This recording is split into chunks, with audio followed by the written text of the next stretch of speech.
Welcome back. This is another episode of the Studio Life podcast. I am your host, mixed by Boogie, and today we have a special guest. We got my guy in the building, Don. What's up, Boogie? It's good, my brother. How you doing? I'm happy to have you here, man. Me, bro. Of course. Thank you. Before we get started, we of course have Cooley here also. Yo. Shout out to Cooley. Got my man Josue in the building. You know, he's off camera, but he's in the building. Josue. As people probably noticed as you're watching this, Buck is not here. As the rest of the world probably has heard by now and knows by now, unfortunately, a hip-hop legend in Irv Gotti has passed away, unfortunately. So that is part of the reason why Buck isn't here right now. You know, as you all know, Buck was a big part of what was going on in Murder Inc. He was there. He was the main engineer there. You know, what could we say besides our condolences? Shout out to the family. You know, to the Gotti family, to the Renzo family, I should say. Yeah. And yeah, man, you know, your Irv's contribution to hip hop would never be forgotten. Yeah. I never met him personally, but I did meet his brother Chris. I've worked with Chris a lot, Chris Gotti. Yeah.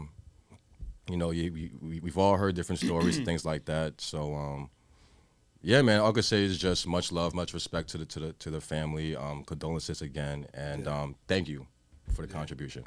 Yeah, I think in times like this, when people who are very polarizing, you know, pass and transition, you know, people have their opinions and experiences, but, you know, one thing, you know, you can never deny somebody's impact on the culture. And Absolutely. He's definitely been one of the main figureheads during a very prolific time and period in the culture. Yeah. You know what I mean? And, you know, like you said, condolences to the family and, you know, his loved ones.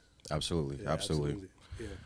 Well, we had to get that out the way real quick. Had to get the sad stuff, you know. Yeah. But we here, we back, we live. Yeah, My brother boy. Dom, man, what's up, man? Yo, man.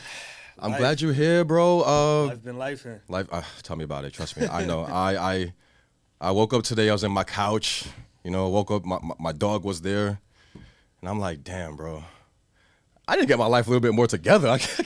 Why? Your dog? You got a dog? I love my dog, but you know, there's some days I want to wake up next to a girlfriend or you know a wife at some point. You know, you still I love my pooch though. You know, shout out to Bonnie, but Still got time. You know? yeah, I'm definitely not Still rushing it. got I'm time. definitely not rushing it, but I hear that. it's just you know when you have certain moments, it's just like. Yeah, you know, but this got to but you know change what? soon. You know what this is less of for me, the person, just somebody, but the right person. Absolutely. Because it's a very interesting and particular kind of lifestyle. You get what I'm saying? So Absolutely. And you know. the partner that we choose. has a direct effect on how we navigate and get things done or don't Yes, get and things how done. we feel about things, our moods, our you know, our emotional mind states and all that good All stuff. that stuff. So yeah, definitely what I mean? choosing the right Yeah. partner is a big part of it because he or she, you know, depending on, you know, male, female, of course, but he or she has to understand that, you know, this career path is very hectic. Yeah. There's no real set schedule, especially if you're an engineer, producer, songwriter, artist, whatever it is. Yeah. You know, long nights around lots of different people. You know, Beautiful it's women. beautiful women. You know, and if for women's cases, handsome rich men. You know, so it's a lot. You know, but It's a lot. it's that, and that's why a lot of us are single. Yeah, man. But tell people about yourself, man. I was gonna do it, but I figured, man, you know, get it from the horse's mouth. You know, Ah, man, I'm just somebody who's chasing greatness, man. Well, I shouldn't say chasing, but aligning with greatness. yes, right? sir, yes, sir. I have a belief that if you chase something, it's probably not working for you, right? Right. If you chase something, usually it's running away from you. Mm-hmm. So I think aligning with greatness, that's kind of, man, I'll say this, man. I've known you for probably over 10 years now, and sometimes when Definitely. I think about timelines in life, things have been a blur. So even to see, like to be asked, like, tell me about yourself, it's like, where do I start? You know what I'm saying? I know. Like, I kind of feel the same way because it's even like when I meet people and they're like, yeah, Boogie, so like tell them what you done and tell them who you worked with. It's just like, whoa. Yeah, it's like sometimes I feel like I need to have my LinkedIn profile on, like, right. and I could just be like, here, oh, this is me. Because, yo, there's times I literally forget, and then, like, right. there's times I see people on TV, I'm like, oh, yeah, I work with this person. Exactly. Oh, yeah, you know, so it, but to answer your question, tell me, I mean, I guess, I don't know, it's weird for me to just say, tell me, so maybe you could ask something that will just allow because I know who you are, I know what you do. All right, so you're an audio engineer also. You're audio engineer. Yeah. You produce as well. Yeah. Make beats as well. You also work with kids. Work with children. What do you? So let's touch on that a little bit. I do a lot. That's what I'm saying. We'll go down the list a little bit. You know what I'm saying? So, because I engineer, cool engineers. Engineers watch the podcast, like so whatever. Yeah, we all know what that does. Yeah, we all know what we do. Cool. So when you say you work with kids, right? When I say you work with kids, right? What exactly do you do? Like what it's like? Is it just a program that you work with, like a children, like not children, but like a at-risk youth program? Is it just a regular audio program that's directed towards the youth? Well, right now I'm currently with two different companies. One of them is the one, Jazz has an MPA thing. Our good friend Jasmine Martinez. Yeah. Which is how I met you, actually, at the studio. Long time ago, yep. Many moons ago. Yes. Right? But to make it simple, I kind of, I facilitate, like, lessons with children from the ages of, like, I've worked at ages from elementary to high school. Right now, it's mostly high school, junior high. Okay. Between the two programs that I'm currently at, and we, create music, and I teach them the basics, like of just song structure, recording. Got you. Teaching them about melody. Dope. To where, like, and I'm very big on breaking things down in a way that a child can understand. I mean, right. Working with children does help because it's like you're forced to do that, right? I could go into the very intricate technical aspects of things, but I think that the beauty is to simplified enough to where somebody who's not familiar could at least grasp, like, the concept. Right. You get what I'm saying? I agree with that because, I always say that the actions of engineering itself, anybody can really do that. You know what I'm saying? Yeah. It's just actually grasping the concept of engineering and how to explain that and get that across. Because you could teach anybody how to push spacebar. Push the 3 button. You know what I'm saying? Yeah, and I mean the space that we're in right now, they have a lot of people on YouTube and influencers and things like that, and How do you feel about that? I mean, if the information is if it's, here's the thing about information in this day and age, it's hard to unless you have real world experience, it's really hard to determine what's real or not. Exactly. A lot of people, if anything, have, like, mastered the art of marketing themselves and branding themselves, which is great. Right. But at the same time, somebody could, present themselves to be something that they're not. Right. The thing is, when you're around enough people who really do this shit, it does get exposed. You start to realize. You get what I'm saying? So I'm not against it, actually. I think it's something that I kind of, not saying I wouldn't be mad if it existed when I started, right? Right. I think a lot of that stuff that's out now was very limited, right? I could, like, probably remember on one hand of, like, the type of people who had certain information online. You had, like, early Dave Pensado stuff, and Pensado's place was the place to go, man. You get what I'm saying?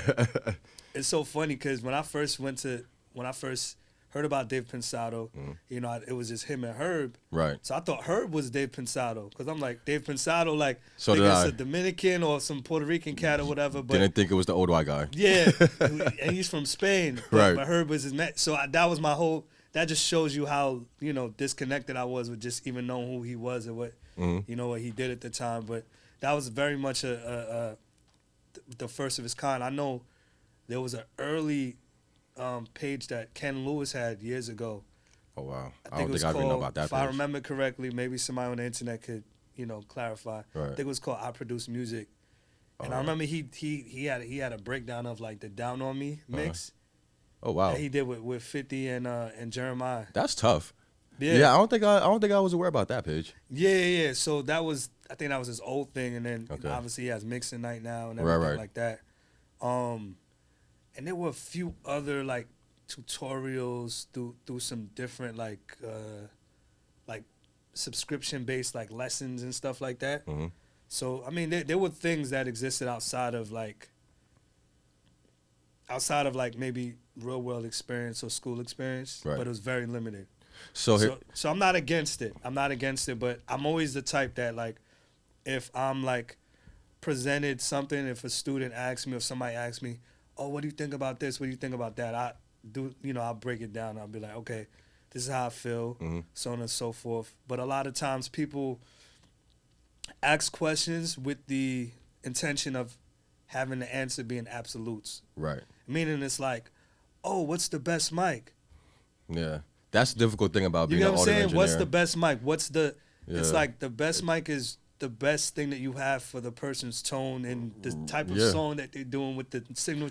Like it's not No, as... it always varies. There is no finite answer, like you said, and that's kind of the thing with this field specifically. I can't speak about other fields, but especially with this field, it's and I always say this, it's kind of hard to give certain advice or a lot of advice sometimes, especially when it comes to like mixing or something, because you know, people ask such specific questions like, oh, what compressors or EQ should I use, and it's like, which ones do you like? What sounds good? Like, it varies so much. It does vary. And at the end of the day, there's no real wrong answer. You could use technically any EQ that you want. It's just about why and how are you using it in that particular moment. I had somebody tell me the best gear that you could use is the one that you have, which, in essence, it is. Right.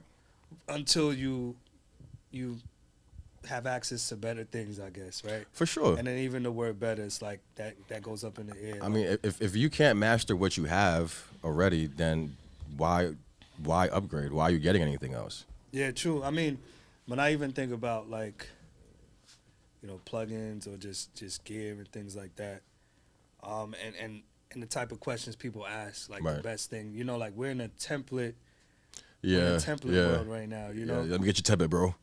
You know what I mean? And it's and it goes back to what we were saying about like the philosophy on certain things. It's like we could obsess about just like the perfect template or the template that this is the insert artist template, but it's like the Rihanna template or whatever, which is very interesting because in Clubhouse, there was a time like when we had shout out that, Clubhouse, man. Yeah, when we had, I think it was. Damn, I'm forgetting I think it was called oh my God. Ty, myself, and Bryson, we had a page, I think it was called The Art of Mixing. Okay. I think I remember that. Yes, I don't think I fully remember it, so that's kind of, but that just goes to show you, that was what, like, that was a minute ago. But I mean, it was dope because it allowed us to stay connected, and I was able to not only connect with people like yourself, like actually interface with like some of the people I haven't met. Like maybe I just might have followed online, like Dexter. I know me and him kind of really spoke from there. Dexter Simmons. Right.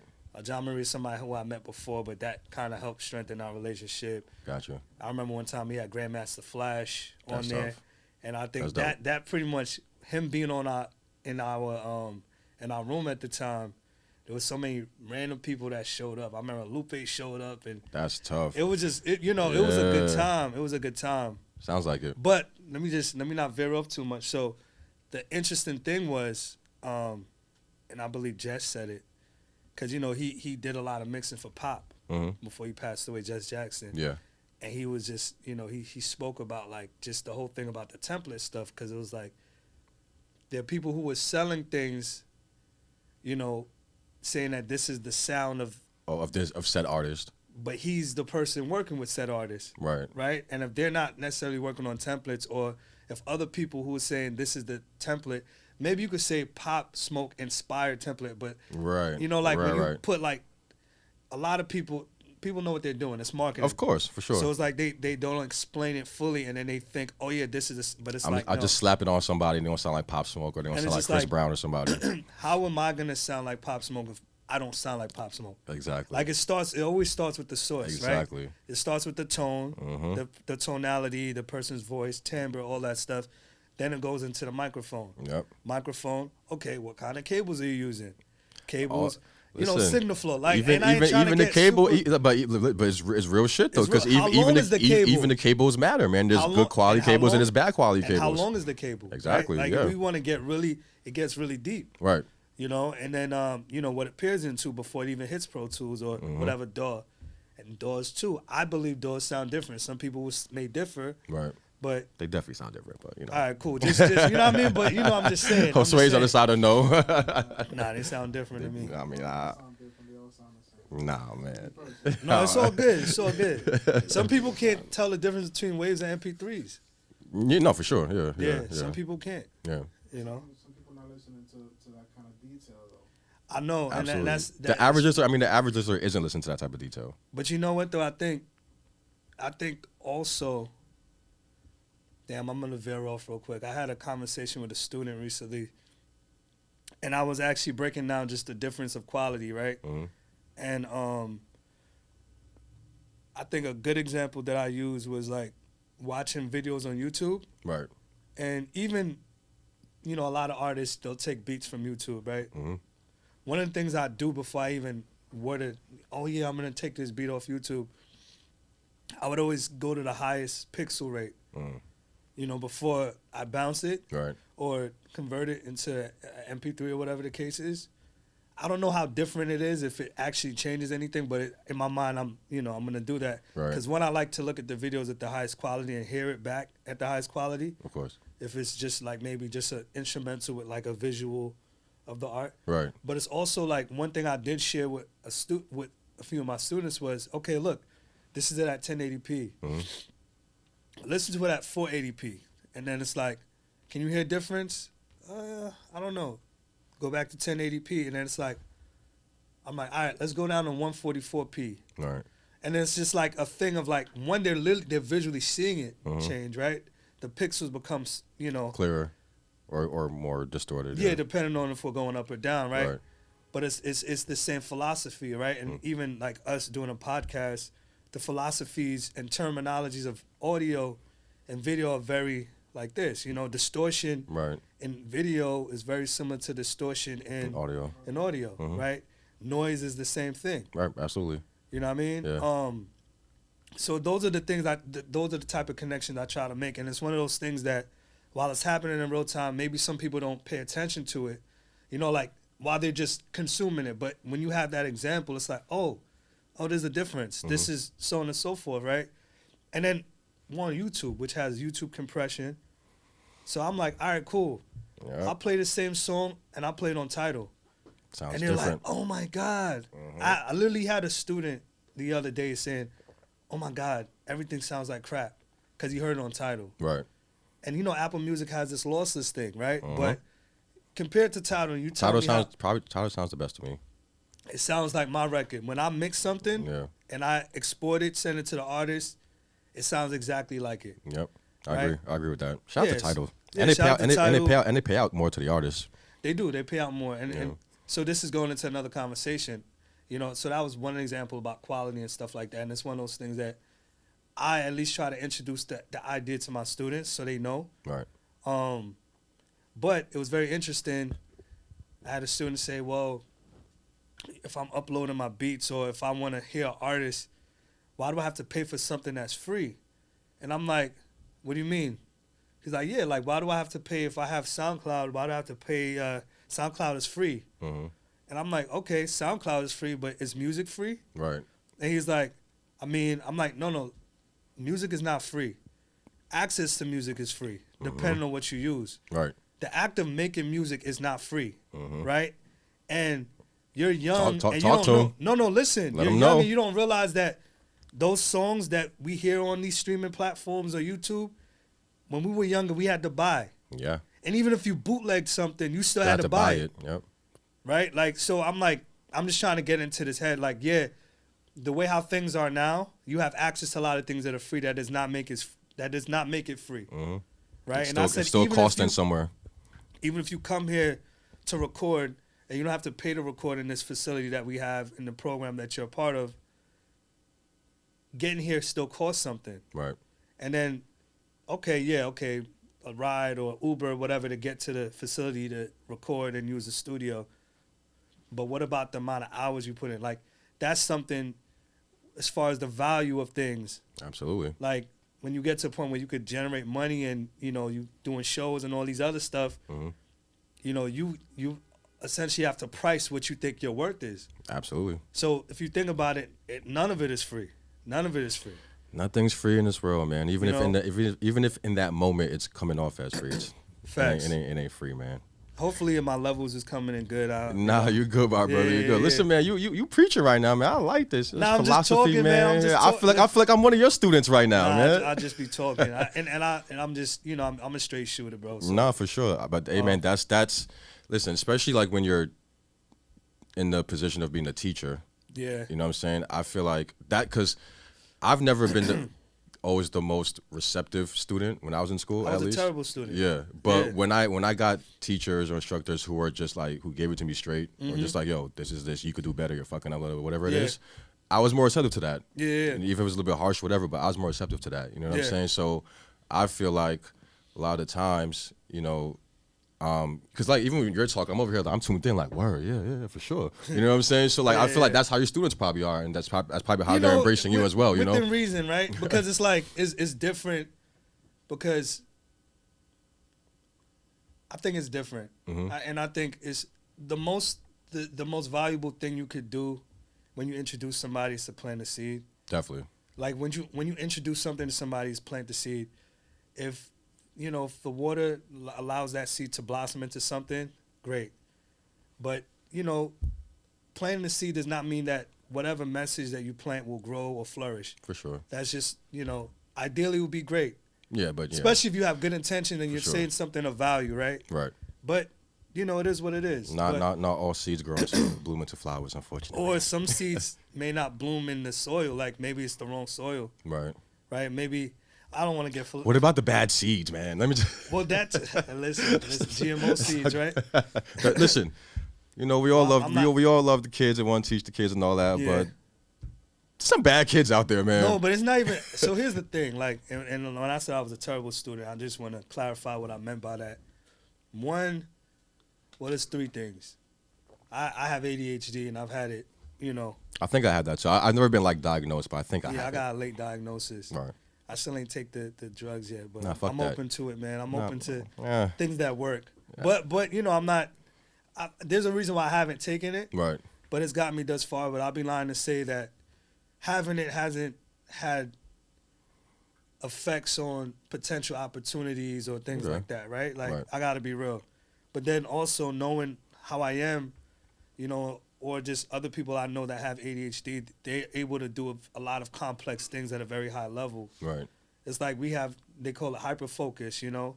Absolutely. Sometimes that adrenaline and you know that oh shit, like there's a I gotta get this mix done in like 2 hours, or I gotta be here I gotta leave in 5 minutes. Like that push kind of does something for us, like a dopamine thing. Yeah, I always say I work better under pressure because of things like that. So that's the thing. A lot of people, when it comes to being under pressure, for me, it's like, oh, I'm showing up. Like, because I'm literally being stimulated by having to show up. Yeah, same here. You know? Same here. But I think there was something I was going to say. Oh, yeah. So one is the ADHD, so the lack of focus. When it came to things I wasn't interested in, obviously in school, you got to learn things that you're not interested in. I hated math. It's funny, I learned to appreciate math like probably late in high school. I mean, when it comes to money, I love math. But I think with math now. Like, I just try to just break it down into fractions when it comes to a lot of things. You know, obviously basic math, I'm bad. Yeah, I'm I mean, not talking about like that's what I'm saying, like basic math, yeah, for sure. But once we started getting into like quadratic equations, I checked out. I hear you. I don't even know. I checked out. I'm sorry. and also too, like I had to take an acoustics, the physics of sound. Like I had a class. Really? And as informative as something that might be, I didn't give about that class. Right. But I applied it, like, and I still remember some of the things that were of interest to me. But yeah.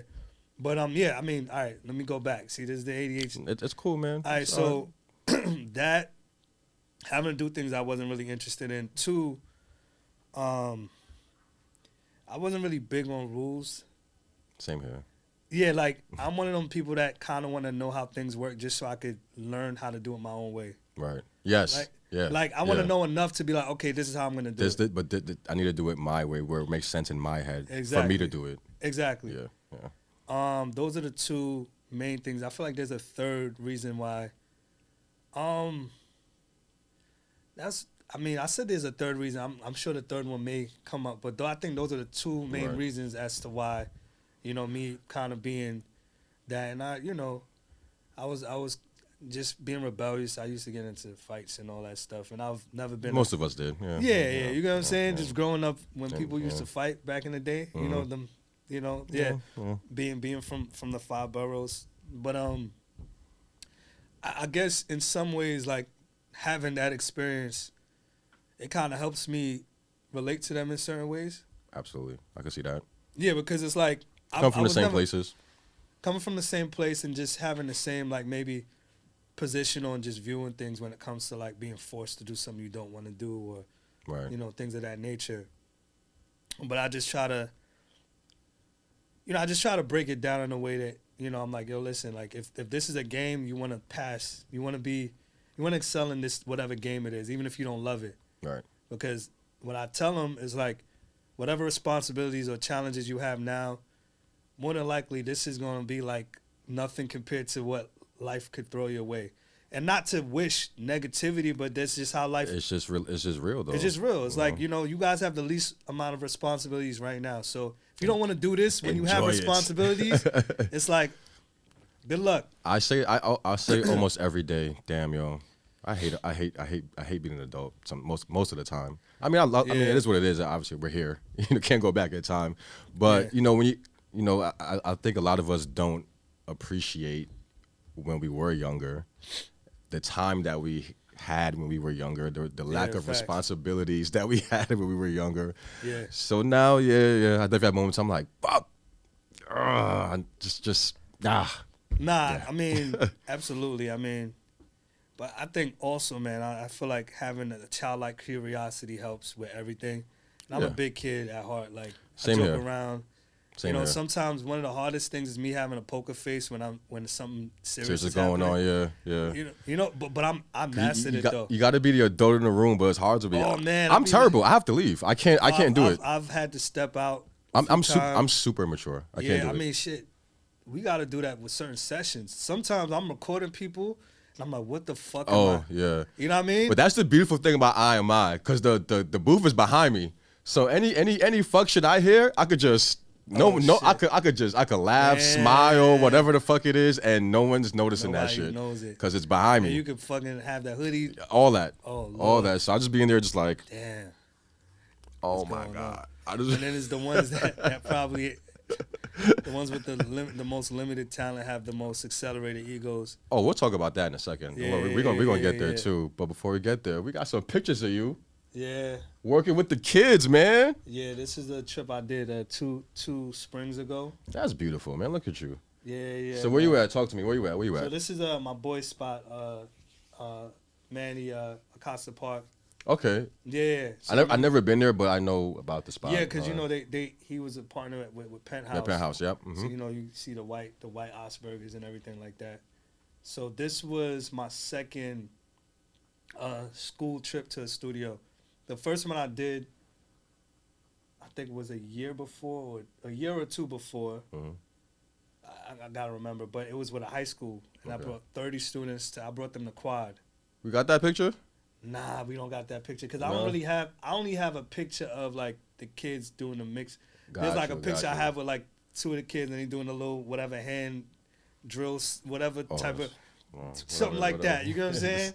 Slap whatever, yeah, whatever. So they doing that, and they went to high school, and it was more videos. So if I could share more videos, I would more than likely would do Gotcha. that. But yeah, this was like an elementary, and a good amount of them, that was their first time. Yeah, Not only being in the they studio- look amazed over there. I mean, she they looks super locked bored, in. but they over there look super amazed. No, they're super, locked amazed. In. They're super locked in. And I think at the time I either had a student in the booth or my sister. I brought my sister's a vocalist as well. Oh, fire. Yeah, she was just on Tiny Desk, the episode. Really? Man, yeah. Congrats to your sister, man. Yeah. She's been doing it like forever. That's what's up. Yeah. Oh, you gotta get a round of applause. I get a round Yeah. of Thank you. applause. Yeah, there we go. Yeah. Yeah. So it was cool. It was cool for two reasons. Obviously for the students and the program. We were able to make that happen.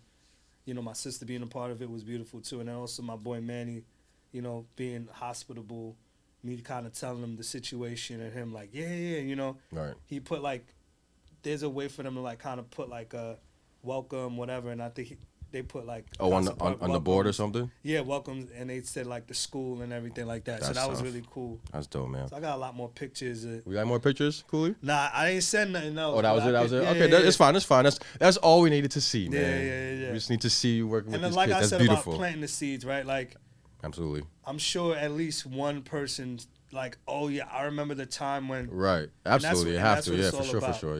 Yeah. That's what it's all about. Really, paying it forward. Mm-hmm. I think for many years, like, going into this, I even went to schools because I didn't have, like, I didn't have anybody that was in close proximity. I could be like, yo, I want to learn the ins and outs about. Same here. I had family members who did it, but at the time, they weren't operational. They didn't have their studio operating, or Got you. they were kind of away from it. So it was a situation to me, like, seeking the knowledge, and I went the school route. Yeah, same. Pretty much the same here. I've told the story before, but I fell into engineering by accident. Oh, word. Yeah, it's completely by accident. I wasn't planning on it. I didn't know what an engineer was. I didn't know nothing. You fell in the studio? Like, how did Nah, I was technically like the manager of a group. For some dudes from my neighborhood where I grew up at, Left Rack. Shout out Left Rack City, and I was their manager. One of the guys in the group. Get the money. That's what y'all say. Queens get the money all day, man. Yeah. Okay. Hell yeah. I rock with Queens. Thank you. We rock with you too. Yeah. Brooklyn, you know what I mean? Okay. But so I was managing a group, we were like 16 at the group, so what managing was I really doing? But I was trying to manage him at least at the time. Yeah. So one of the dudes in the group, his name was Chase. He was technically the engineer. He didn't know what he was doing either, but he was the guy. He was recording them and doing the editing, mixing, whatever. And mind you, it was like Adobe Audition, bro. Like. Oh yeah. Yeah, like old. So that's like PC, right? Yes, yeah. A lot of people use that, and then obviously the early version of Fruity Loops people were using. So it was that. So one day, because we had put the studio in my crib, so we used to cut school a lot. That's how I started getting involved. We would cut school. Your Jamaican parents allowed that? How did that happen? Well, because that's what happened. My mom went to work early, Jamaica was going to work early, up at like 4 or 5 a.m. Out the crib by like 6, 7. She was a nurse? Not a nurse, but she worked at the hospital. Okay. So she out of there early. Got you. Like before I even leave to school, she out of there. You know what I'm saying? So we would just chill in the crib. So by the time she got home, we would leave or we were already done, and then we would just be about to leave. Damn, Yeah. So we kind of. My man was booking underground sessions in the crib. Oh yeah, no, we was going crazy. It was man. Listen, God. if my mom knew exactly.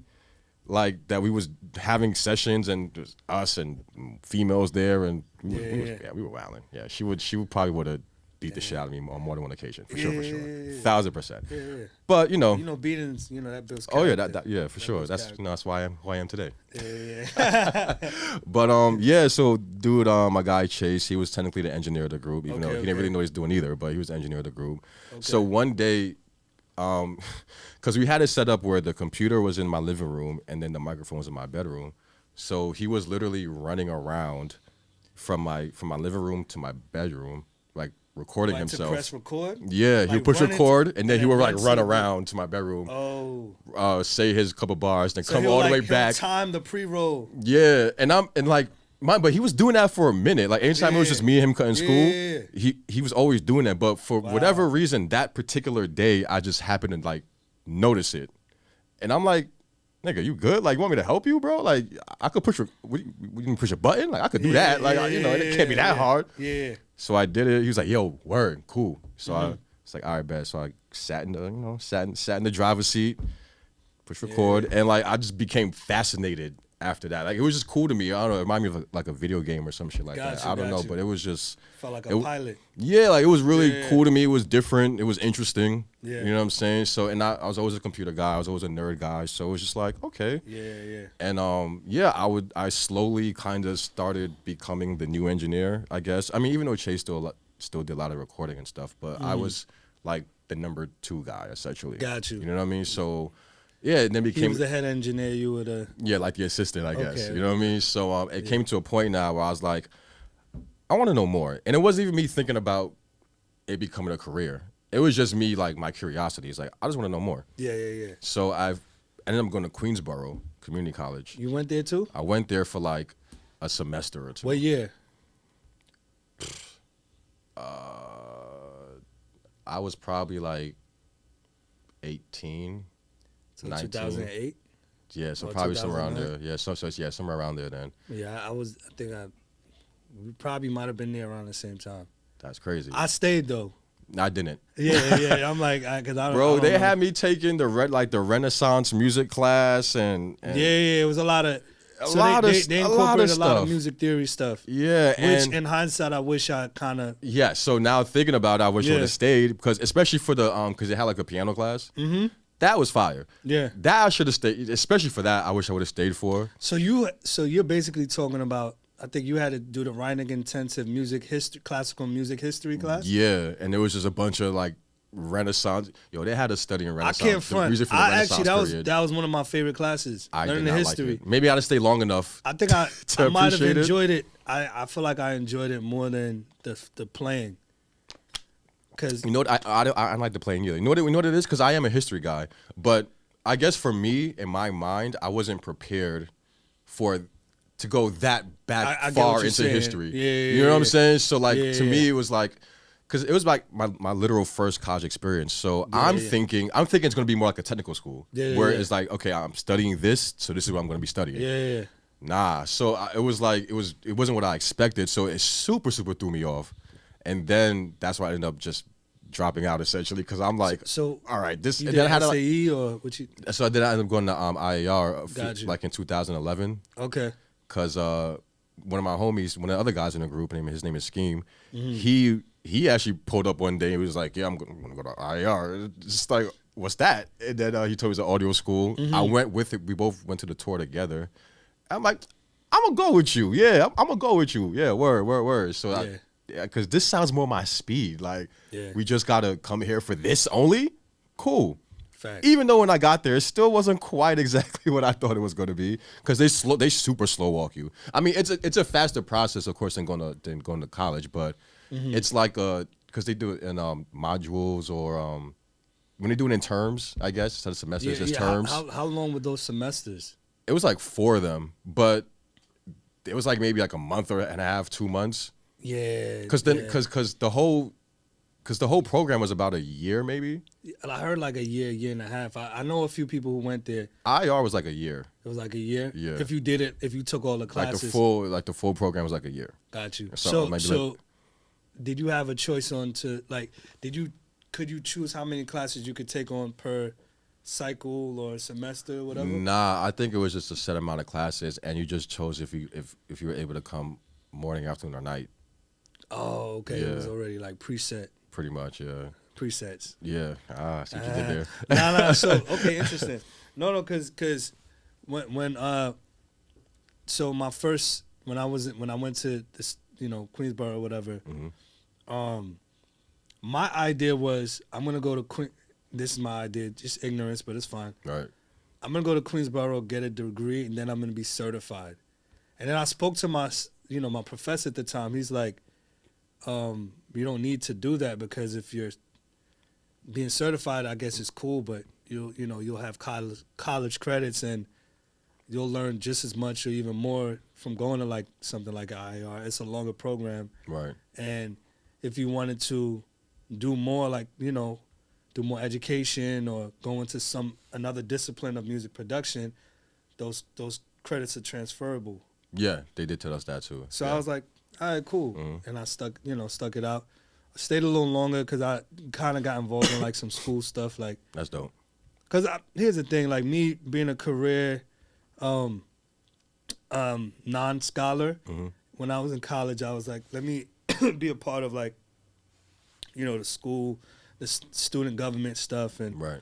I was like the president of like a Caribbean club there too. That's tough. See, Yeah. I wish I would have stayed for things like that. You know what I'm Yeah, saying? yeah. Because I always say that it's not a regret of mine. I try not to regret things, but I always do say that I do wish I would have took school a little bit more serious in the aspect of where I could have like gone to a college, even if like community college, whatever college, and like actually just experience and enjoy like being on the campus. Being on the campus, meeting other people on campus and things like that. I mean, I did meet people when I went to Queensborough, but I wasn't like that wasn't a main thought in my mind. You know what I'm saying? It was just like, let me go and do my classes and let me get the fuck out of here. Yeah. You know what I'm saying? So I do wish I would have got more involved with certain aspects of like the campus life and things like that. For sure. Yeah, I mean, yeah, I think for that college, it was very much. I feel like I kind of utilized it as much as I could. Right.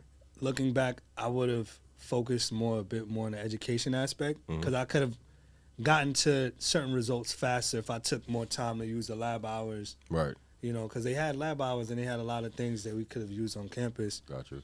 But definitely in high school, looking back, I didn't take full advantage of it. And not just on the educational aspect. I think, a lot of people. Too? Yeah, I think the networking. And I think that in many ways, like, those relationships, interpersonal, you never know where they could take you. I mean, I could, the reason why I'm even saying that is because I know right now, like, just the type of people I've been able to meet and who I've worked with and just where I am now is a culmination of relationships and, like.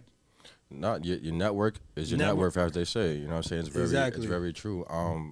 My first internship, I got it because essentially networking. Like somebody I was cool with when I was going to IAR. We were just cool. We were just good. We were friends. And he just asked me one day if I was looking for internships still, because I think I had told him before I was looking for a bunch of internships. Didn't get nothing. I mean, I went on a bunch, bro. I'm talking about for like 3-4 months straight. Sheesh. Couldn't find shit. And I think me and him just talking one day, and he was like, "Yo, you still need an internship?" And I'm like, "Yeah, hell yeah." You was at KMA. KMA, yeah, which is like walking distance from Quad. Mm-hmm. It's on 50-something, right? 49th on Broadway. And then Roz was the manager at the time? Yeah, he was the one who hired me. Facts. So, so he was the guy, R.I.P. Roz. So the guy, his name is Trevor. He was working at KMA, and he was like, "Yo, I think we're looking for interns, send me a resume." And sure enough, like a few weeks later, had an interview with my guy Casey. Shout out Casey. And I was, met Roz, and rest is history after that. That was like 2012.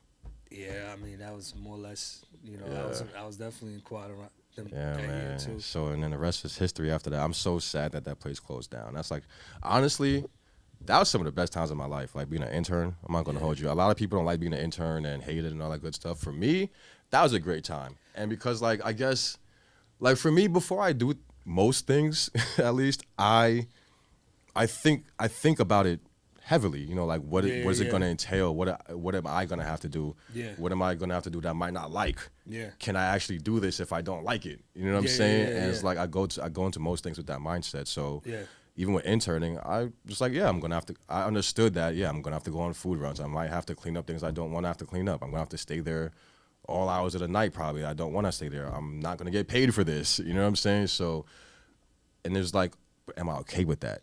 Mm-hmm. You know what I'm saying? Like, am I okay with that? And once I put in my mind that, I'll just have a part-time job. I'll figure it out.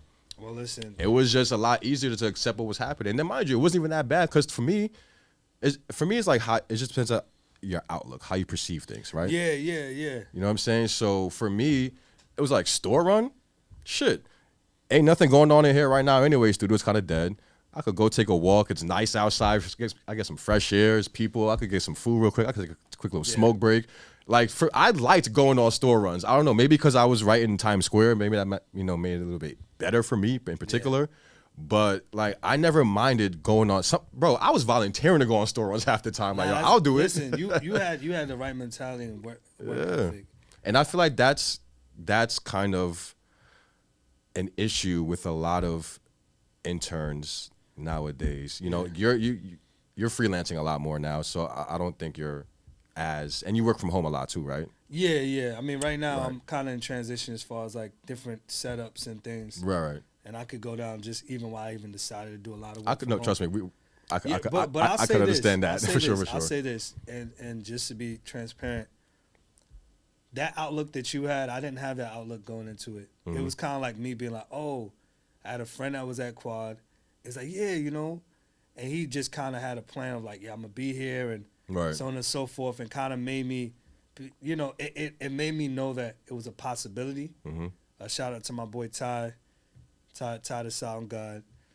I mean, we were classmates, like we were in college together, but he definitely, like, I remember vividly, like, he's like, yeah, I'm gonna work out I want to work out of this studio, Quad, whatever. He was going from studio to studio with his resume. Right. You know what I mean? Like he was on a mission. He was He got grinding, into yeah. Quad. When he got into Quad, he was a few months in, and I was like, you know what? Let me see what's up. And then I, did the same thing, applied. Did you like being an intern? How'd you feel about it? Man. Everybody, look, listen. I'm gonna start getting some interns up here soon too for some conversations too, because everybody feels different about it, but most people hate it. Yeah, I mean, I feel like I'm an anomaly. I feel like here's the thing. I think I went into it ignorantly, Okay. which in some ways helped. Okay. Because I think if I knew, like, yo, I'm gonna have to be here all these hours and not get paid and all these other, I probably wouldn't have done it, or Right. I wouldn't have done it at that time. Right. Right. So there was the ignorance is bliss aspect of it. Absolutely. Definitely learn a lot of lessons when you first come up into this. I would definitely say, like, Ty's still a brother of mine. I mean, I've developed some relationships. I've met some people in that building that is still, like, I consider my music family to this day. So I mean, in the moment, I don't think I saw the value or enjoyed it fully, to be honest. But I think it was necessary. That's all I could really say. Like, how long were you intern for? damn, that I gotta kind of backtrack. Because I'm not even gonna lie, I actually got fired. That's a better happens, bro. I got fired. What'd you do? I got fired when I was supposed. And that's the funny thing is, like, I got demoted. you got demoted. I got Okay. demoted from engineer back down to assistant engineer, and it was my first session as an engineer. Interesting. Listen, I got fired. Well, being an intern, like, I was working for free and I got fired working for free. Come on, Craig. What's up, Craig? What's going on? You know what? To be honest, at the time, there was a transition that happened right before I left. Like, Okay. so the manager who hired me at the time, he, like, transitioned out, and the tech, right before, they said deuces to me or whatever, became a partner with the current man. So, Okay. you know what I mean? And Yo, it's funny because shout now out to studio techs, man. They're so important. that's what I'm saying. Now he's one of the co-owners, and I mean, shit. So much time has passed, and honestly, if I gotta say, outside of the internship, me getting fired was actually one of the best things that happened to me, because one, I didn't have the safety net of being affiliated Right. with the big name studio anymore, in the sense of work. Like, I had to hustle myself, and I had to learn how to freelance and Have to learn get how out the to mud. Yep. book my own clients, and That's the good thing outsource. about freelancing. exactly. So it was just a matter of me, like, at the time I used Craigslist to get clients and stuff I was like doing the that. same thing at a point. Yeah. You get what I'm saying? And I definitely fluffed up the resume. You got right. I was you have definitely- to. That's what it's listen, there I for, was man. going on runs for people, and I'm like, yo, I might have met somebody one time and got their coffee or picked up McDonald's from them, but I definitely, on my Craigslist, like, I've worked with or for, I definitely You got to. You have I fluffed to. it up. You have to, I bro. definitely did my fake it till you make it, right? You have to. Absolutely. But I think just kind of like most things, being in the fire and just kind of working enough of those hours and just learning from the real world experience, Putting that time in. Yeah. putting that time in a real way. That's how you really learn. Absolutely. And I learned a lot not being there, Right. or not being officially hired, an intern or assistant or whatever Mm-hmm. for there. But it's so interesting when I think about like just education and just the internship thing. I kind of had like three different types of experiences when it came to that, right? I had the quad experience, which was like my last one. But I think after my first year, I think, because, like the college semester ends like in May. That summer, basically during summer break, I was able to work out of like a local studio. Oh, nice. Yeah. And I'm sure, I'm going to say the name Zayax. You know, if you know, you know. I'm not aware. It's definitely a Brooklyn, like, people from New York know, like, but in that studio, I've met a lot of people, like, I think Keith Murray I met. Fire. You know what I mean? So it was definitely like a local kind of gym. It was like, you could say a hood studio. You get what I'm saying? But that grittiness taught me a lot. You get what I'm saying? I met Matt Hoffa there, did a few sessions with him. Dope. Shout out, Matt. I know you know D Chambers as well. Yeah, right? yeah. So him and just people in that time and that era, and just, people who were doing things on the independent circle that was like in a real way.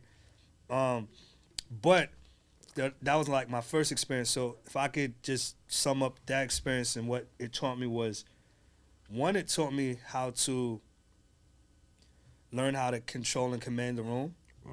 Because it was in the heart of Brooklyn, right off of Franklin Ave. Like, anybody knows, old pre-gentrified Brooklyn at that time, Franklin, like, depending on what side, you was probably a different gang. Used to go down over there. Listen, and, there's been times I've had sessions where I recorded one crew, and I recorded the rival crew or whatever after. Yeah. So I'm recording multiple disc records. Yo, I was just having a conversation with somebody about shit like that recently. Like it's crazy how sometimes engineers kind of get involved in shit like that when it's just like, bro, crazy. I'm just doing a job. Like, I don't give a fuck about your beef. Pause. But yeah, I don't give a fuck about the problems that you got with somebody. Like, I don't care. Like, that got nothing to do with me. Yeah. It's a session, it's a client, or with the studio client, whatever. But Sorry, I gotta no, you good. Out, But a lot of engineers also put themselves in that weird position because they not some do. Some will sit here and be like take. I mean, I don't put. You don't gotta give me people names. out there. But there's people who like. There's people like if they're,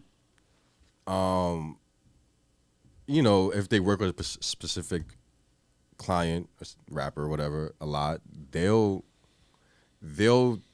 be like, yeah, I'm not fucking with this person either because they don't fuck with this person. Like they'll take that type of stance sometimes. I mean, listen, I get it. Yeah, I definitely get. I'm not knocking a person who does do it. Yeah. For me, I've never really any situation that I've been with that I wasn't necessarily like that close to the client. It was just been like a. And it was just some shit I found out like so maybe after, I found out after the fact. That's the nuance, right? Right. Maybe that's the nuance. Maybe if it was a situation where you knew, like you locked in with these said artists, and then that they got. I do be wondering sometimes. I'm not gonna hold you like. Not to say that he would be in a problem with anybody, but like if Mano, you know what I'm saying? Like had an issue with whoever, and then said person came to the studio, like, you know what I'm saying? Like what? How would I guess for me. So I have a story actually about something like that. I'm not gonna say which artist, but one of the artists that you've worked with that's prominent in New York. Okay. But say your story. We love first. stories. I mean, it's not a story. It's just a. No, I have a story. Okay, but for me, it's just like it's a. Would it become? I think like would it be a issue? Like, would it be something that I have to really start thinking about or considering now? It depends. I feel like it depends. I mean, on the type of issue that's being had, or I think it depends on that, and then the relationship, right? Mano's my guy. But that's what I'm saying, because I know you've been locking in with him, and obviously Jim for quite some time. So if it's a situation where there's probably something involving other people, like if it was something serious, then I would I But would. here- I think I'll here's- definitely take the side Here's of. the thing. Of Let me Mano. ask you, and I'm just gonna throw the scenario. Yeah. Say you work with said individual who might have a little, Issue, whatever it might be. but you know how it is now. Everything on social media, there's content. Right. What if they see you in a video? You know what I mean? But that's what I'm saying. It could be something like that. But I'm saying, like, how would you think? How do you think whoever you work with, like, how would they take it? How would they respond? Yeah. See, that's That's the thing. I don't know, because then it depends on so many things. Because on one hand, they might look at it as, fuck it, Boogie's just getting his bread. He's not. Yeah, that's a very optimistic approach. Right. I know how. Listen, I'm an artist too. I consider Right. very emotional and very For sure. and rightfully so. Like at the end of the day, like the type of relationships you have, you build or whatever, can make or break you. So Exactly. I think in that aspect, I'm probably gonna, just knowing, even if on a logical aspect, yo, I got it. I got booked to do this thing. I didn't even know who it was. Whatever. But if with me knowing, Yeah. I'm probably more than likely gonna bow out. Right. If Just- it's just something I based know, off- like, exactly. It's something You I know know, what I mean? like, ahead of time type of thing, Yeah. and they're like, yo, you want to do a session with so-and-so? Yeah. Like, nah, not a good idea. Alright. But it was something I just, we booked you for a session at Tuesday at 5 o'clock. And I was like, all right. But And that's I what I'm pull saying. Exactly. And And it's it's- unbeknownst to you. So Right. that does change it a little bit. Right. So I'm gonna tell you the story. And I'll We tell love you stories off, here. I'll tell you off camera who it is. Okay. You know what I'm saying? One of the the artists that you work with from this was a few years ago. Okay. So an artist I was working with that was from the same borough as the one of the artists you worked with. Shot a video, had a concept, and there was something very particular in the video that they were just like, yeah, I did this thing, and there was a scene in my video that was very specific and probably hasn't really been seen before, Right. right? And then, this is during the World Star hip hop era and all that. Okay. So, that was like early viral stuff. Mm-hmm. So said artist did a shot that was very similar. Oh, okay. I think I see where this is going. Go ahead. Did a shot that was very similar, and then they did a diss record Really? against the artist. Right. And they were underground, so it's a possibility that the artist might have seen it, but it is what it is. Mm-hmm. But ironically, with me freelancing, I work out of multiple places. The day that said artist who dropped the diss record, we were gonna lock in. Mm-hmm. The artist that they wrote the diss record about was at the studio right next door. Oh, shit. So it was one of them things while I booked the session, because I made it my duty knowing that they didn't know whoever they wrote about worked out of said studio, because I'd be mindful and try to take them to another spot. Definitely, yeah. But at the time, nothing else was available, and I had to do what I had to do. Mhm. So I'm like, man, they're here. The artist is here. Like, I knew that the artist was there first because I seen them around, right? Mm-hmm. So what I did was I didn't tell my client until they got there.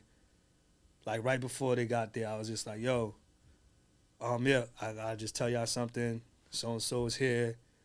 I'm gonna just let y'all know right now. I know y'all sent me a deposit, but if you do not give me a word that nothing will happen, then I'm gonna just, you have to give me a word that nothing will happen Right. for me to have this session. If not, I'll give you your money and we could do it another time. That's fair. And it was one of them things where they looked at me. I think honestly it was more of probably a respect thing that they had for me, Mm-hmm. where they were just like, all right, cool, nothing gonna happen. And they actually ended up being in the same elevator with the person and all that. And it was a very slight little thing that was said. It was nothing crazy. No physical altercations. None happened. Right. But that's a situation where something That could have went super you get left. what I'm for saying? sure, yeah. And definitely off record, I'll tell you. No, gotcha. Yeah. So Listen, man. Yeah, I mean, it's just crazy sometimes when you think about it, because it's like, in the grand scheme of things, you don't ever think that you potentially might be involved in some rap beef in some way, somehow. Man, I don't- Not necessarily like directly involved, like you're gonna be fighting people too, but Yeah, involved in the sense of like, you might have to not you might not be able to work with somebody because of that. Because of you might have certain relationships with certain people already. Man, I think at this point, maybe years ago I didn't think that, but I think that experience made me think that too. Right. But I think I always thought about like, yo, imagine when beef was a thing back in the day, right? Mm-hmm. Imagine how it was when, because I thought about two things. Because obviously, you know, being a part of the engineering, production, whatever, you know, behind the scenes community, we get along a lot. I feel like in a real way, in ways that the artists don't. Right. Because I think artists, obviously, they look at themselves. Other artists is competition to some extent. Even if there's respect there, it's kind of like, it's always Definitely. a thing. Yeah, for sure. I think there's a competitive thing amongst engineers, but at the end of the day, there's a certain camaraderie because I think the type of shit we go through. Yeah, we trauma bond for sure. You know what I'm saying? Like the type of shit we've experienced is one of those things where it's like, even if it was like, damn, I don't think this engineer that good, or I don't think whatever, and this motherfucker stole my client, and Yeah. maybe sometimes like this motherfucker's so good I don't like him, you know? No, It could be whatever. For sure. I think being around them, and maybe as time goes on, and maybe us going through our own experiences, you know, things become whatever. Like I think I can honestly say amongst our community for the most part, right? So with that being said, there was something you said, and I think I just veered off a little bit. Fuck did I say, Cooley? You, Cooley's like, I'm just flipping the switches, man. Nah, it's all good, bro. You good? We was talking. Yo, which camera you looking at? We've been chatting a lot. Yeah, I know. Which camera you looking at? That one up there? My camera. Yeah, I know, but I feel like you looking up too. Over there? Yeah, Yeah. it's just a habit This of mine. I be looking at the screen sometime. That This camera, one right here? yeah, that middle camera. Okay. Yeah. Don't. It's just a habit of mine. Don't. I mean. Nah. Kind of like You can if you want to. You know. I'm not having a conversation. I'm doing this, but I feel like I could, you know. No, yeah, yeah. You know what I'm saying? No, Look at the camera. You know what I'm need to saying? do Get the. I'm You gonna know what talk I'm to saying? this one. But that's at you time. over here. Yeah, that's you right here. Cool. You know what I'm saying? So I'll do a little bit more. I'll do more of that. You know what I'm But, saying? so Get your I'm spots. trying to bring it back. So I was talking about like the potential opportunity. Okay, now I remember.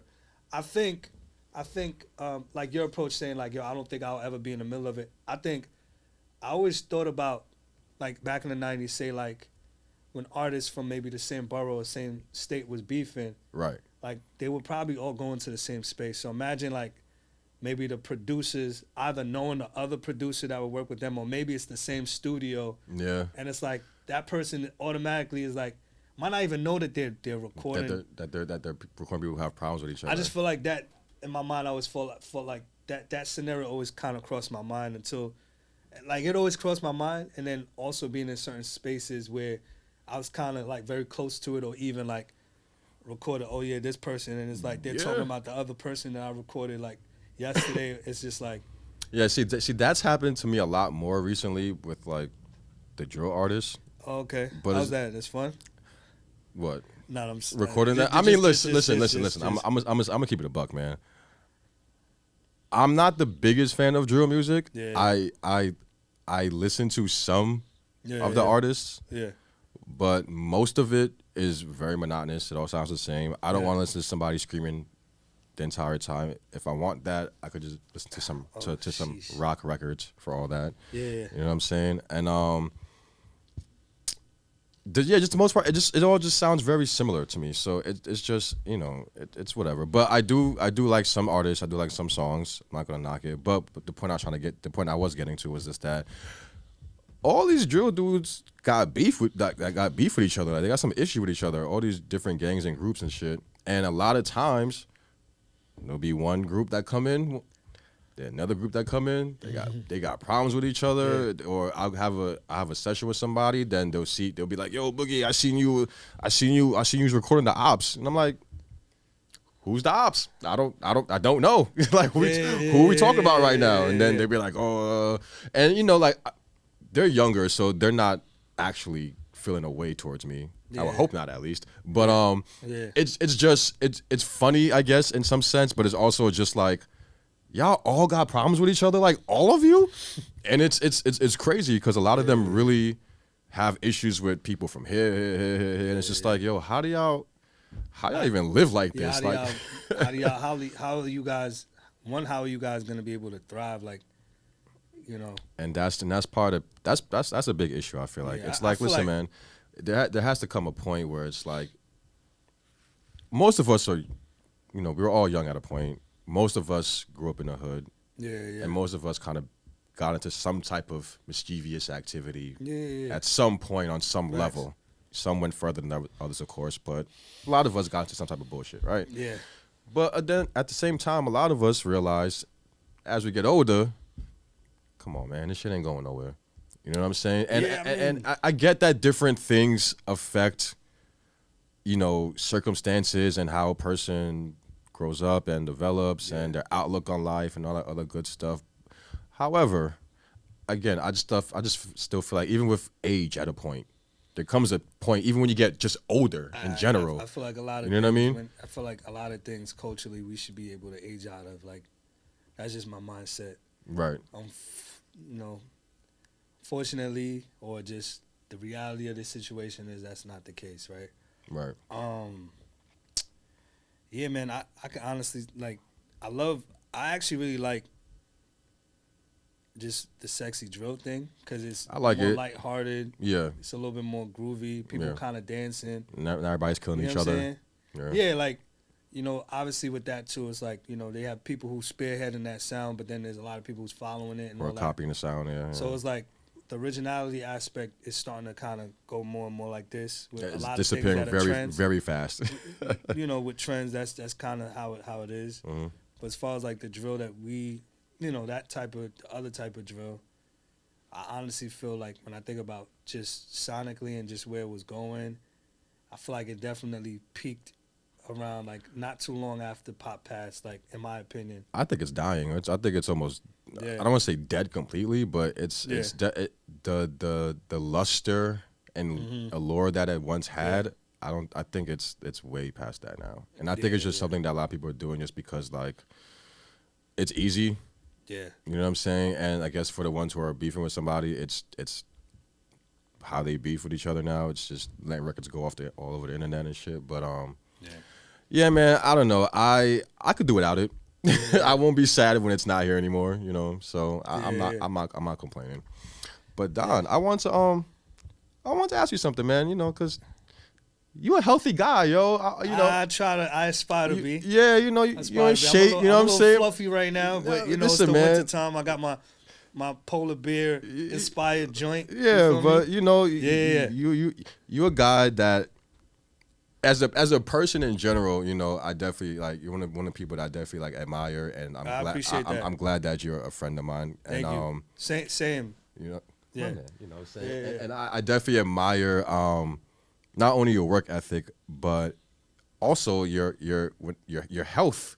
Like how you take care of yourself and your routines and how you eat healthy, you make sure you work out. You don't even hit the gym. My man be outside on the bars, like Nah, but you know what I'm so saying? it's- Like real Brooklyn shit. You know what I'm saying? I appreciate it. I appreciate it. So I wanted to not to cut you off, but like I Yeah. wanted to. The reason why I'm kind of shining a light on that is because I brought this up on a podcast before about how a lot of us in this we're not healthy a lot. We're not active. I say myself, I need to be more active, bro. Even if it's just go for a jog, like eating better, getting more sleep. You know what I'm saying? Like all these things matter because the hours are long, the days are long. Like I sleep in the studio sometimes. I'm sure a lot of us here slept in the studios plenty of times. You know what I'm saying? And then we sleep in the studio all night. The options to eat good or even decent dwindle the later it gets.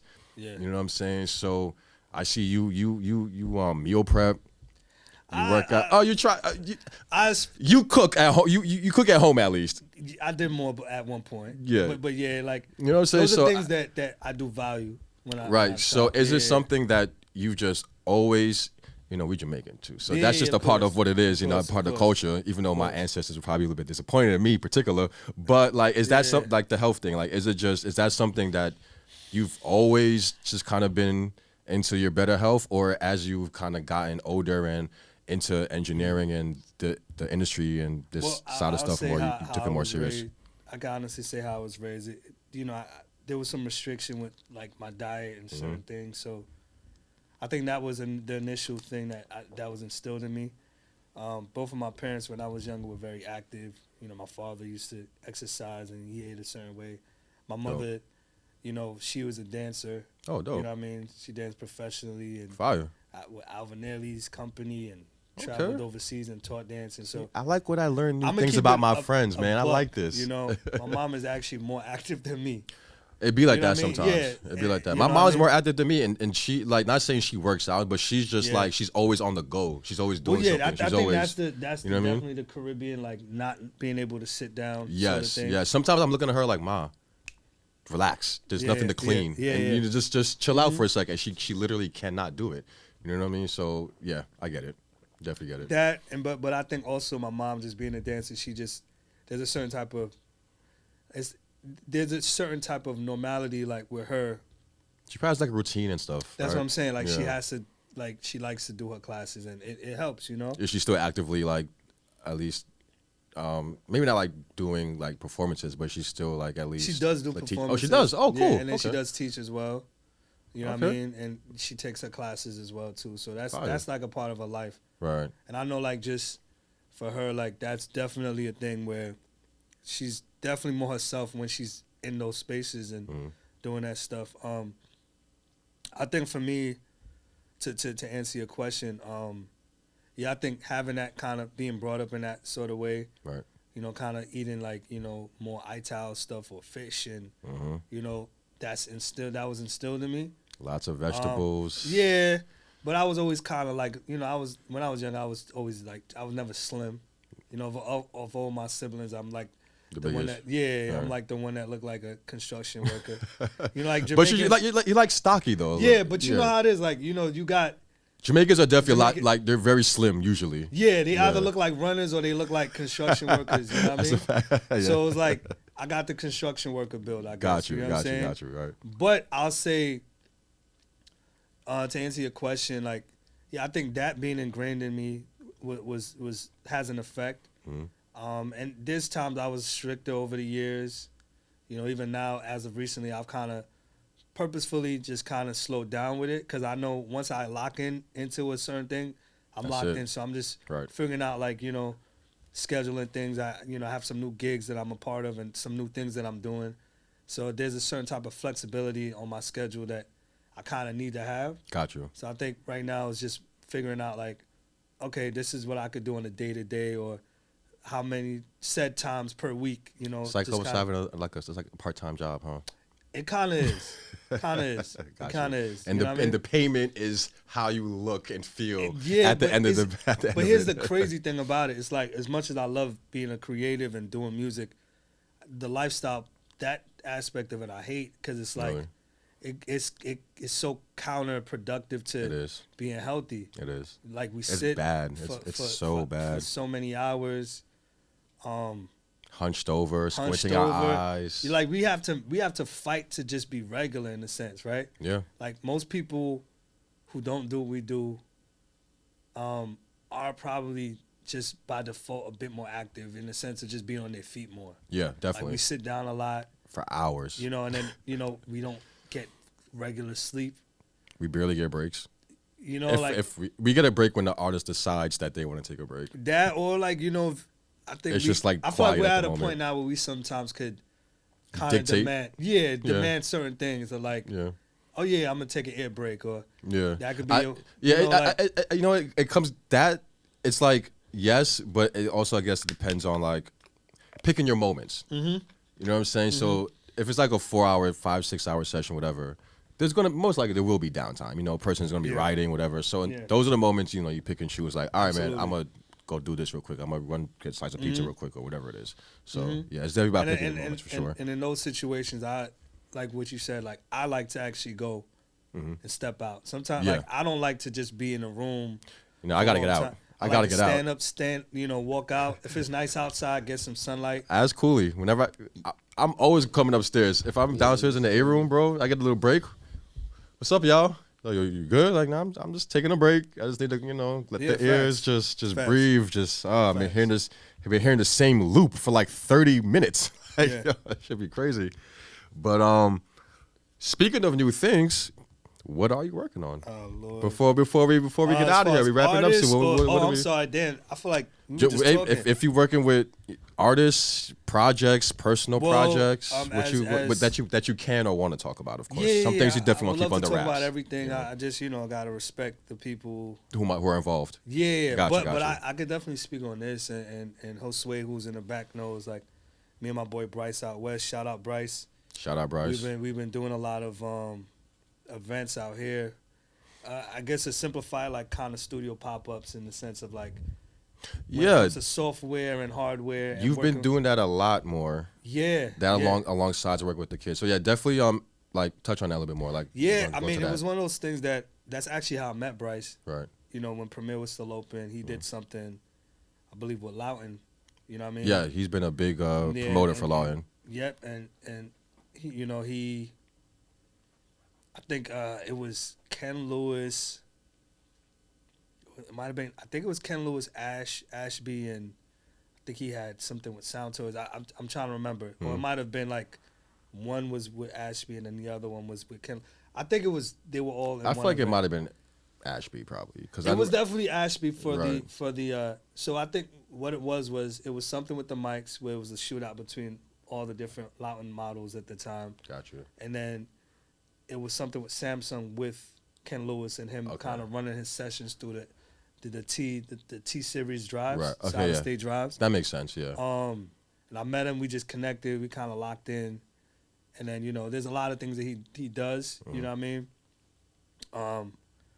So basically, when I found out what he was doing, I referred him some people. He was able to help them out when it came to like their needs, when it came to like system integration and gear and tech and all that good stuff, all that right? sort of stuff, right? Right, yeah. Bryson's one of the best with that stuff. He's one of them ones, man. Like, so, I mean, that happened and we connected genuinely that way, and I think that's also how I met Josue as well. And we just kind of kept in touch, and then as time went on, I would come out when he was in town. We would kind of tap in, and we kind of developed a brotherhood outside of music. Gotcha. And then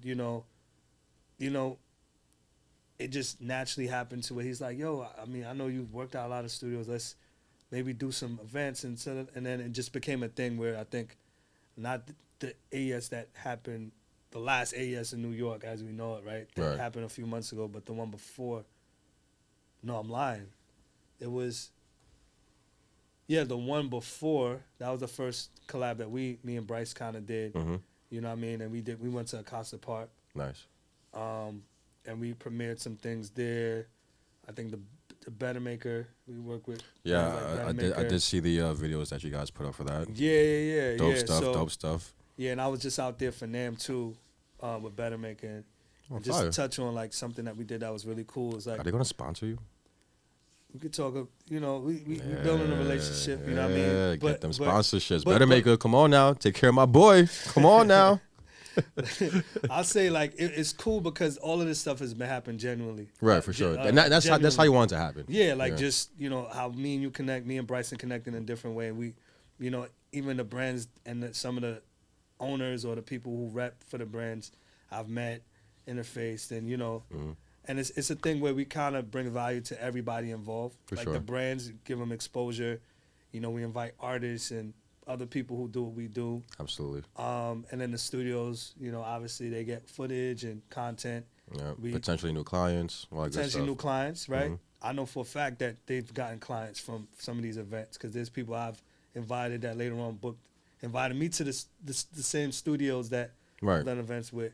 And then also like with the plugin companies too, like them kind of taking care of like some of the studios with software and doing deals with, pieces of equipment, like mics and gear. See, and the power of networking, people. Yeah, so it's a thing where everything is being cross pollinated, and it's a dope thing, and it's a very unique space to be in. That's been one of the things I've been doing for like I'll say over a year now, a year and a half or so, or I guess going on a year and a half, and I mean in that time we did so many, right? Because how many do you think you've done so far? Over 10. Fire. Over 10, because, Josue in the background could say, like, we'll go one day we at Quad, another day we at Penthouse. Yeah, y'all be moving. Y'all be around. Another day we at Casa Park, then we at Platinum. You know what I mean? We did some at S5 as well. Fire. You get what I'm Yeah, saying? shout out S5. Cutting room, you know. Nice. You know, so these are, you I'm gonna know. get y'all in Jungle City, man. Oh man, we got some plans in a few months of expanding to different studios. See, Boogie got. I'm we'll thinking talk, too. We'll talk. Yeah. Got some ideas too. But the interesting thing about it is, it's like what I'm realizing is sometimes the politics, not only just with, you know, obviously we talk about just the, you know, artists and, you know, things like that. There is just industry politics in general, bro. In every aspect, because even some of these brands don't necessarily play well with each other, right? Mm-hmm. I've learned that too. You get what I'm saying? I've learned that too. So it's a very interesting dance to have like multiple sponsors on one flyer, but it's just to make sure it's the right one. Right. Because some event we might be like, okay, we have 8 sponsors. Then the next day we have 10. And then maybe on day 1 we highlight this one for this, and then the next day we highlight this one for that. And then this one was like, okay, this is a mic, so we're going to have a drummer. And so it's a lot of things that go into it. And then up until... Gotta make everybody happy on some level. Oh, my God. And it's super draining, but it's rewarding, man. I could imagine. And it's just dope to just have like a team of people as small and very intentional as it is that kind of have the common goal to get these things done. Because, I mean, all of them have been successful. Right. You know, and it's a beautiful thing. And I got to do a better job with just doing private invites, because sometimes planning up into it, like planning to make it successful is a thing that's ongoing up until it ends, right? Got you. And sometimes leading up to it, it's you know, we got to pivot, we got to make audibles. And in the midst of us trying, at least for me, trying to figure it out, sometimes I don't send the private invites in enough time, because obviously we're all very busy. Yeah. You get what I'm saying? But I know, like, just, you know, from the past, just seeing, like, everything that's happened and these events that we've been doing with these different brands, everybody who was supposed to be there have been there thus far. Got you. And we're in a space of just kind of expanding it and kind of moving, you know, just moving. It's going to be hard work, but just working smarter along the way to make these sort of things happen. But it's been cool. It's been a very unique thing, you know. That's and fire. To touch on them, like me, you know, working with Bettermaker, I was able to meet Stevie. I don't know if you saw Stevie Wonder. Yes, I did see that. How was that? So, you know how Bettermaker, they basically have, they pioneered the recall technology of like having a plug-in that kind of acts as a remote for the analog gear. Right. You know, EQ, compression, dynamics, whatever that they have, right? They partnered with a company called the Media Association that makes accessibility tools basically for people who are visually and physically impaired. Okay. So Stevie being visually impaired, right? You know, if Stevie wanted to boost said Bettermaker piece by 5 dB at 10K, instead of him, you know, since he can't see and trying to do the knobs, whether it be through the hardware or the plugin, he was able to have a MIDI trigger and actually speak the command. So that's in the beta. Right. So we were able to introduce that to his team. So that's really cool. Oh, wow. That's very cool. Very historic, because that's essentially where things are going to be going. Right. Right. And we were able to premiere, you know, just the early versions of that to, you know, the person who's probably one of the leading figureheads of being like, you know, not having all his, you know, senses as we know it. Right. But still being able to not be limited to what he could use in certain tools. You feel me? So that was great. That's amazing. I was also with the people, thank you, at KSD, which is a German brand, and they pioneered a lot of DSP technology. They make speakers and things like that, and they premiered their signature speaker called the Line Master. And man, I'm not gonna lie, like their speakers are crazy sounding. Really? Yeah, it sounds insane. Man, like I gotta come to one of your events, man. Yeah, I mean, we'll talk more. You know, I gotta do better. And some of these. You know, the plan is, out, and see what's hopefully new out there. some of these brands see, is to have like, you know, give the right people access to some of these things. Right. Right, because a lot of these tools, they might be known in certain regions, but they haven't fully hit New York. That's a fact. You know, like Better Maker's been rocking for a minute. Yeah, But I've there's seen people posting it, but I know it's not like a main in New York, it's thing not yet. a thing like that. Right. Like there's a handful, but I mean, between like the studios now, like any studio could benefit from it. The recall in general. Right. For Right? sure. Because I hate having to try and remember or look for my recall notes somewhere. Shit's annoying. You know, people hate that, right? And then terrible. to have it and to where like anything that you set, it automatically locks with it automatically locks with the parameters that you have in your session. So say That's I tough. have my EQ Right. at session number 1, and you come in at session number 2, and you have your EQ settings. It's gonna lock into My one. settings is going to only open up in my session, and yours will only open up in yours. Yeah, man. We need that, man. Yeah, man. So That needs to be in every studio. yeah, we're looking at, you know, there's and no, there are other companies, but they're the ones who We're like the leaders of it right now, right? they invented it. They rented it. Okay, yeah, fuck like the they were the leaders. first. They're They were the the first. first. All right. Just I putting stand that out corrected. there. I stand corrected. They were Don't the first. don't come at me, Better Maker. Yeah, they were the first, and the stuff sounds great, and the owner is super cool, Okay, that's dope. based out of Poland and everything like that. So yeah, I mean that, and then I think another cool thing is like with these events, we're also kind of introducing a lot of like, you know, I don't want to say lesser known, but new, innovative kind of companies.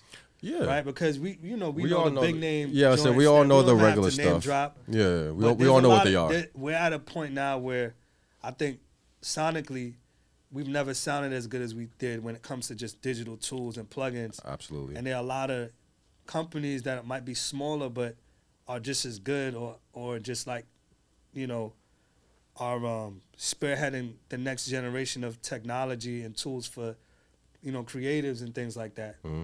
And it's really dope to be a part of it and kind of see where things grow Right. with it too. I mean, and a lot of the stuff speaks for itself.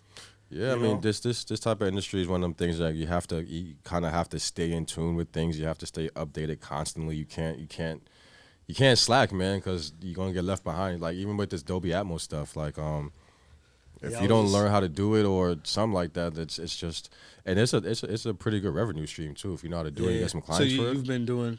I do it here and there. It's Okay, not nice. like a main thing for me Gotcha. because I was doing it at Republic, but I don't Yeah, have to yeah, set yeah, I don't yeah. have to set up in my crib. If I Gotcha. did though, then yeah, Yeah, I I'd actually- be doing that a lot more. But Well, NAM is great because I definitely chopped it up with some people from Dolby. So yeah, I'm trying to get into it. I mean, I still have access to use the Yeah, studio of course. over there. You know what I'm course. saying? So everybody needs some Atmos mixes. You know what I'm saying? Holla at me. You know, I got you. Yeah, I mean- we'll talk about prices later. You know? yeah, of course, of course. I mean, but that's essentially where things are going. And there's even with the conversation I've had, they're expanding.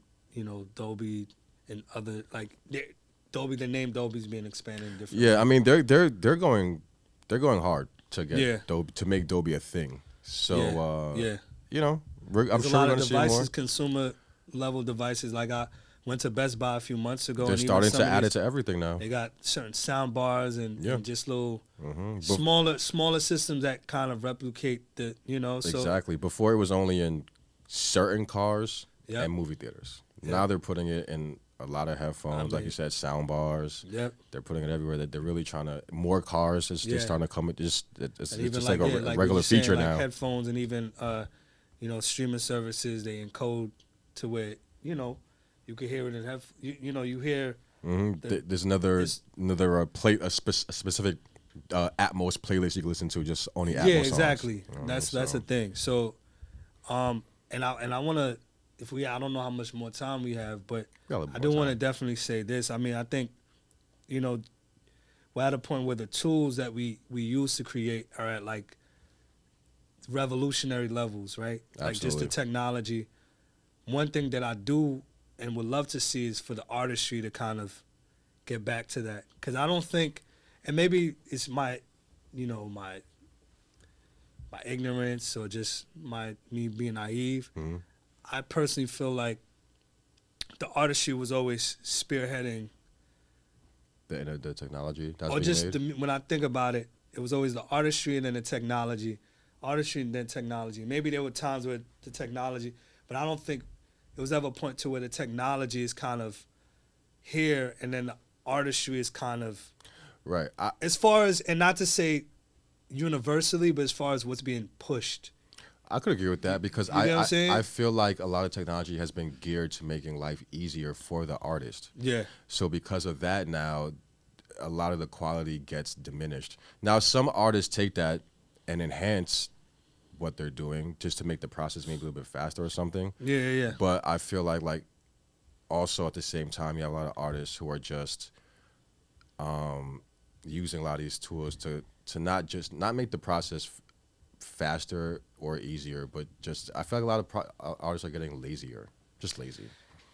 Man, And even listen. even like producers and engineers too. I mean, I feel like a lot of us in general are just getting lazier with some of these Yeah. new inventions and with the new technological advances that we're getting. And I feel like there's a way to use and go about using anything. Like even with AI, like yeah, you could sit here and have AI mix a song for you and Yeah. totally, or you could have AI help you Yeah, with a maybe mix. do preps or fades Something, or there's automate ways something. to, yeah, Yeah. so there's definitely many ways Yeah. to do it, Yeah. many ways to go about it. It can like I make said. us work a lot more efficiently. I agree. Exactly. So But I I'm think the definitely not human touch- against it. Yeah. You know what I mean? It's not against it, but I get what you're saying. I mean, sheesh. I mean, if it wasn't for like auto tune and certain things, like a lot of these artists, would they really have careers based on Absolutely not. just the? You Absolutely said it. not. You get what I'm Absolutely- saying? Absolutely not. And that goes into like, and that's where it's even tricky too, because I don't necessarily want to call every artist who just slaps autotune on lazy. And I hate to be rude. I just gotta send this. No, listen, man. Listen, man. We all busy. We all got things to do. We're running businesses over here, man. Yeah. The work never stops. Some of Yeah. mine, but yeah. Even with the autotune, I feel like that's even to a certain extent got a lot of artists lazy because it's just like they're slapping it on. They don't know. They don't necessarily know what they're using it for. Yeah. They just want a sound. Mm-hmm. And then however it comes out, just like they're gonna try and make something out of that. And granted, sometimes it works. I Yeah. can't knock it when it works, but most of the time it don't. Yeah. You know what I'm saying? And then it's just like going back to what you're saying. Where's the artistry? Are you just searching for something, or are you coming in here with some type of plan facts. in mind or something? You know what I I mean? feel like people want to follow things. Yeah, that trendy already shit, or out what they think Yeah. artists are doing, or what they heard certain artists are And doing. maybe it's my rebellious nature, but my thing is like, I would much rather be a trendsetter than to follow a trend. Yeah, and that's the problem, though. This industry is a lot of following. There's definitely a lot of trendsetters, but then once the trend gets set, then it people just go crazy with it. And it's just like there's Yeah. until the next trend gets set. Yeah. You know what I'm saying? So Yeah. yeah, man, I definitely agree with that. There definitely needs to get back to some more individuality. Yeah. So the artistry definitely needs to come back because.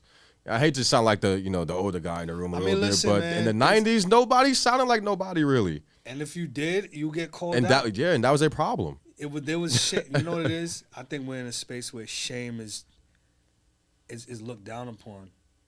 I think shame is necessary when it comes to an extent, I agree. and not to say like. I think you agreeing.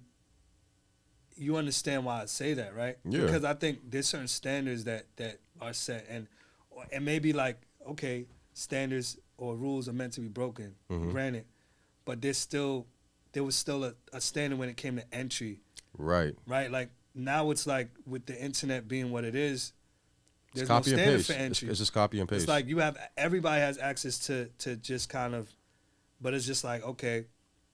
With that being the case, we are able to be exposed to a lot of different types of music.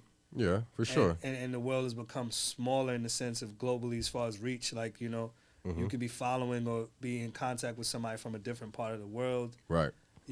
Like that's the beautiful aspect. But I think also, when we go back to like the trends versus trend setting and just people The wanting good stuff gets lost in the people sauce, wanting to man. be unique. I think Kendrick said something like that. It's like, he's empowered because he wakes. I'm paraphrasing, of course. Right. Like knowing that there's only one of him that exists. I think if people who really call themselves artists, had that mentality, it would be a lot more groundbreaking things happening. I you know? agree. Or even like when Kanye says 1,000 years, only one of me. Yeah. You know, it's all the same shit. You know, it's just about having Yeah. that mentality. You know what I'm Yeah, saying? yeah. Nobody could do what I do. I'm one of one. But the reality is, like, even if you don't have a mentality, you there's only one of you. Exactly. So- Regardless of anything. You know, so it's like, why not try to like lead into that, walk into that? Because it's harder to do Of that. course it's I'm harder I'm to do. telling you, man. And You I know guys are people- just, listen. these people are just lazy, bro. I get it, and I know, you know, we in a template preset world and everything, Right. you know. I'm going to start selling some templates too. I mean, I probably should have did it like 10 Should have years ago been and did everybody- that. but Should have it's, been did you know, that. but the thing about it is, like, even when I think about it, I was never the person to really load up. Like, very early on, I did. Right. But I'm like, yo, I want to actually just fill it out. Yeah. And I just would start to sometimes make my own presets or just start learning something by me turning knobs, making That's the best way to quote-unquote learn, man. mistakes or Mm-hmm. using it in a way that it wasn't necessarily meant to be used. Like, Right. for example, you know, I think what Jason got this. He got a drum plugin. Who, Jason Joshua? Yeah, he got like a drum plugin. I don't know the name. I forgot the name. Orion. Yes, Oh, that's the new one he's dropping, right? that's the new one. Yeah. When I seen Orion, in my mind, I'm like, okay, it has a lot of cool parameters. In my mind, I'll use them for vocals. Right. Like, maybe not the subharmonic part or whatever, for, Right. you know, but I'm like, this would be really cool for vocals. Mm-hmm. When I use the God particle, oh, it's supposed to be on your mix bus. My thing is, I would use it on individual tracks that might need some enhancements with some of the parameters and features that's on it. Right. Like, that's how I always think. It's like, Think okay, outside the box, this is- man.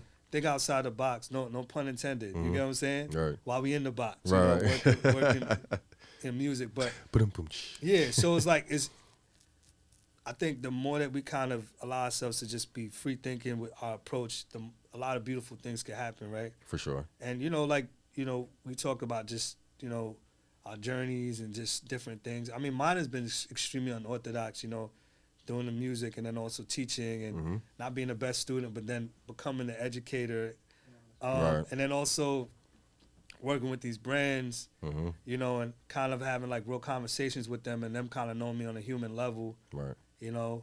and that all comes from just showing up as myself. Absolutely. Like, I'm not perfect, but I don't walk into rooms wearing masks. Like, Mhm. I'm not gonna try to, I could adapt, but I don't have to, I'm not wearing a different version. I'm not showing you a fake version of myself. Right. You get what I'm saying? Absolutely. But what we do, we're multifaceted by nature. You have to be. So depending on what room I'm in, maybe you'd see me in this light. Right. There's certain people who might meet me and think I'm serious and I don't have a sense of humor. Mm-hmm. There's other people who just think I just crack jokes all the time. Right. Those are all Just depends realistic. on when and where you catch me, man. That's all. That's what I'm saying. You get Mhm. what I'm saying? And I just want to probably touch on this too. Like, I think I was talking about just my experience, like, some of the studios my internship thing, right? Mhm. Because I talked about Quad, I talked about Zyx, but before I was, or maybe during Zyx or whatever, I had to take an internship for school, Mhm. right? Because I did Quad after I graduated. Yeah. I did an internship for school, and I ended up going to like a studio that's no longer around in Brooklyn with the older rock guy. Mm-hmm. This guy named Jeff. The studio no longer exists, but it was in Sunset Park. It was in a loft, high 15-foot ceilings. Nice. Not really busy, Right. because it was one of them things where it was a transitional point where a lot of studios were going from analog to digital to Pro Mhm. Tools, which at the time he had a pretty up-to-date, HD TDM system. But, I guess the phones weren't calling as much because of, people building, starting to build their home setups at the time, that's which, when the home studio oh, boom. M boxes and Yeah, M that's powered when it Pro started Tools happening. and all that, like that, Mhm. But I learned a lot sonically working with him, Okay. right? Like, I learned all his recordings sounded great. When he recorded live jazz bands or when he worked with, vocalists, his mic locker was extensive. Nice. Vintage Sennheiser 441s and He's on toms and a true U87s. student of the game. overhead. That guy. You know what I mean? XY overheads, Neve, broadcast Neve consoles, Nice. vintage 1176s, purples, and Yeah, he was an audio head for sure. but he was in it for like, for years at Right. that point, probably 20 something, 30 years at the time. Mhm. And he still had that stuff. And I wasn't as familiar at the time of the value of the type of stuff he has, but I always knew he had valuable stuff. And even if aesthetically it might not have been as pristine or new or whatever, it had a classic feel to it. And he knew what he was doing. He knew how to operate his tools. Right. So, I mean, just those experiences from working in like the big name profile studios to the local kind of, local gem studio that, people work out of, and then, working out of like a rock-esque, analog facility. It was hybrid, of course, but, Right. Had a lot of analog stuff that things were being tracked through. Those are those things that developed my ear. And, I think it's important for people to kind of be around things and hearing how things are kind of supposed to sound in the sense of like, outside of just, The downloading headphones them and the speakers. headphones, compress beats off of I agree. streaming services or YouTube, Mm-hmm. 2-track beats and all that. Like, it's good to kind of know a little bit more. Learn about like chord progressions or study song arrangements. Right. Study instruments. Right. Okay, you like this sample. Who sampled this guy? Or who was the person that they sampled? Do some research. Yeah. And I'm always about like the source and the root of things. And I think that allows me to stay curious. And that's why honestly, that curiosity has been allowing me to be around other people who are curious.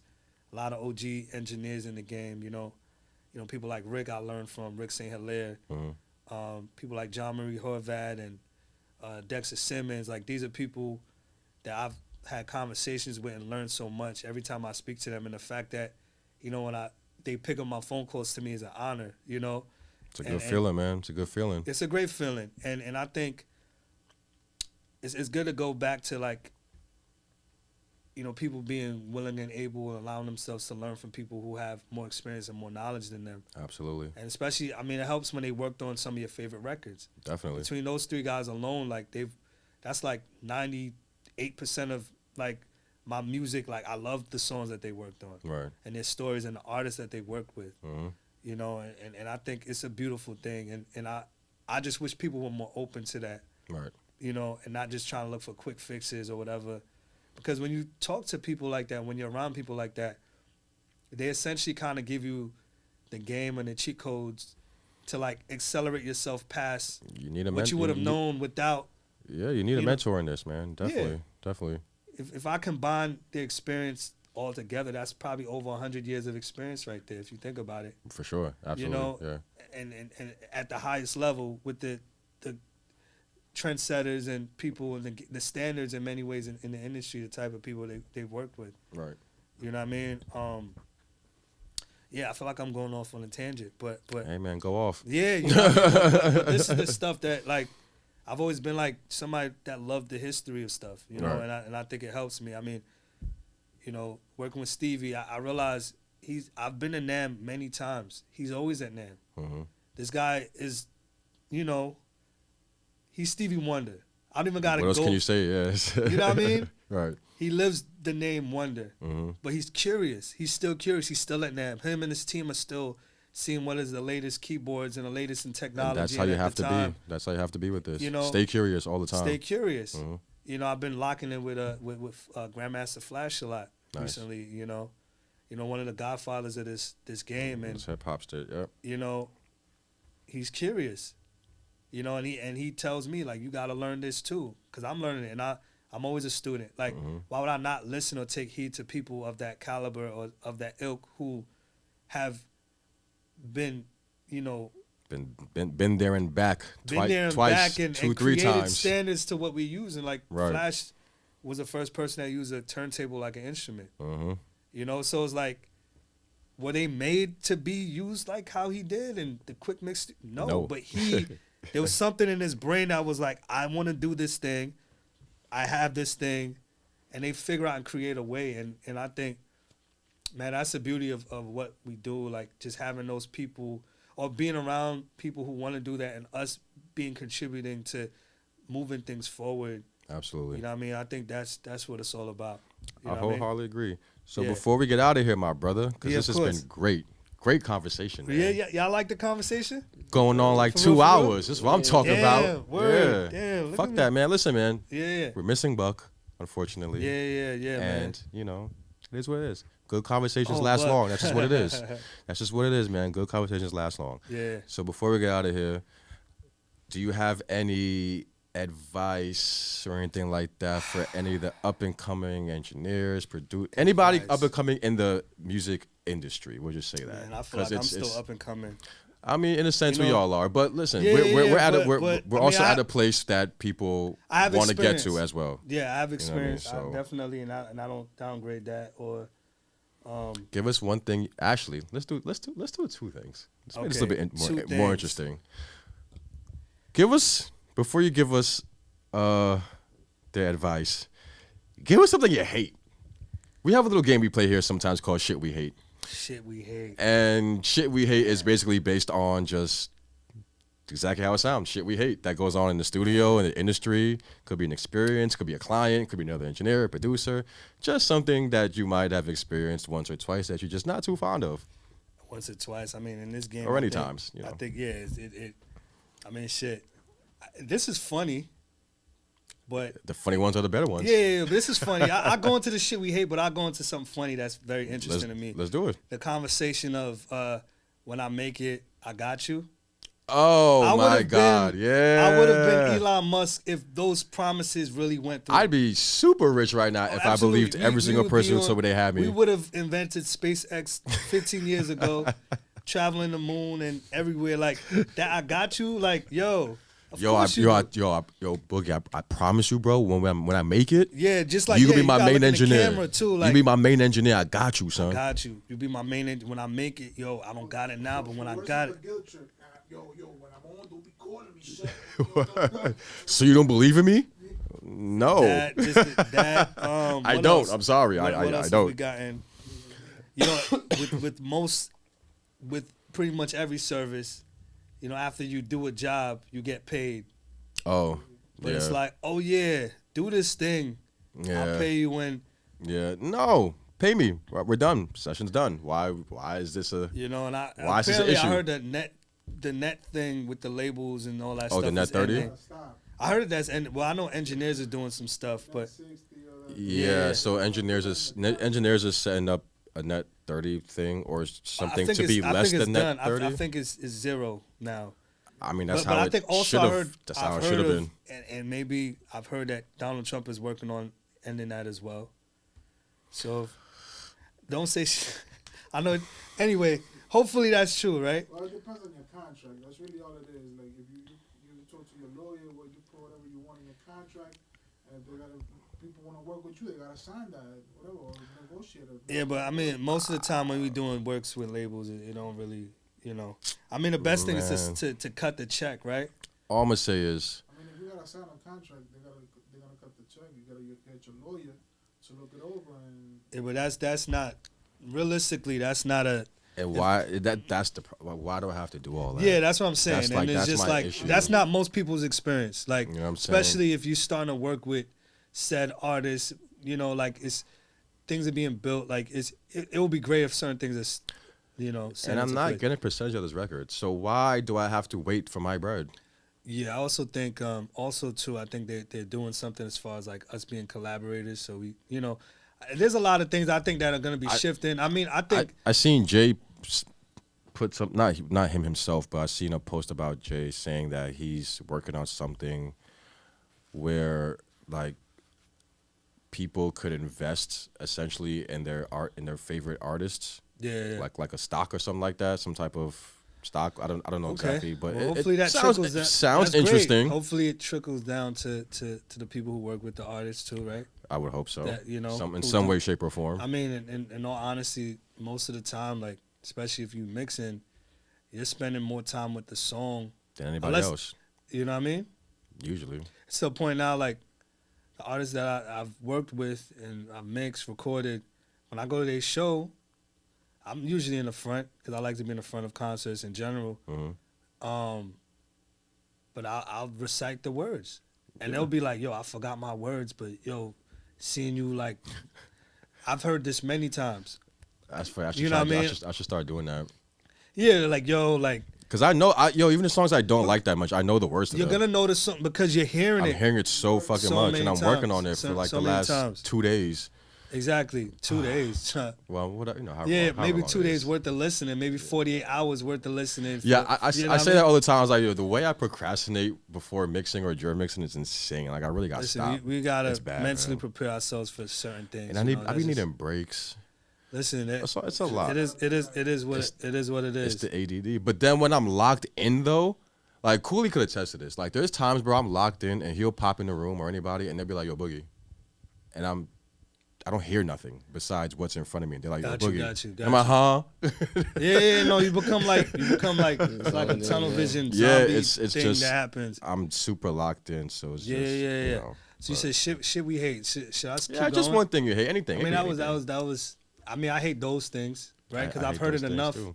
and it's it's just it's bullshit. I got you. Yeah. Um, You know what I hate?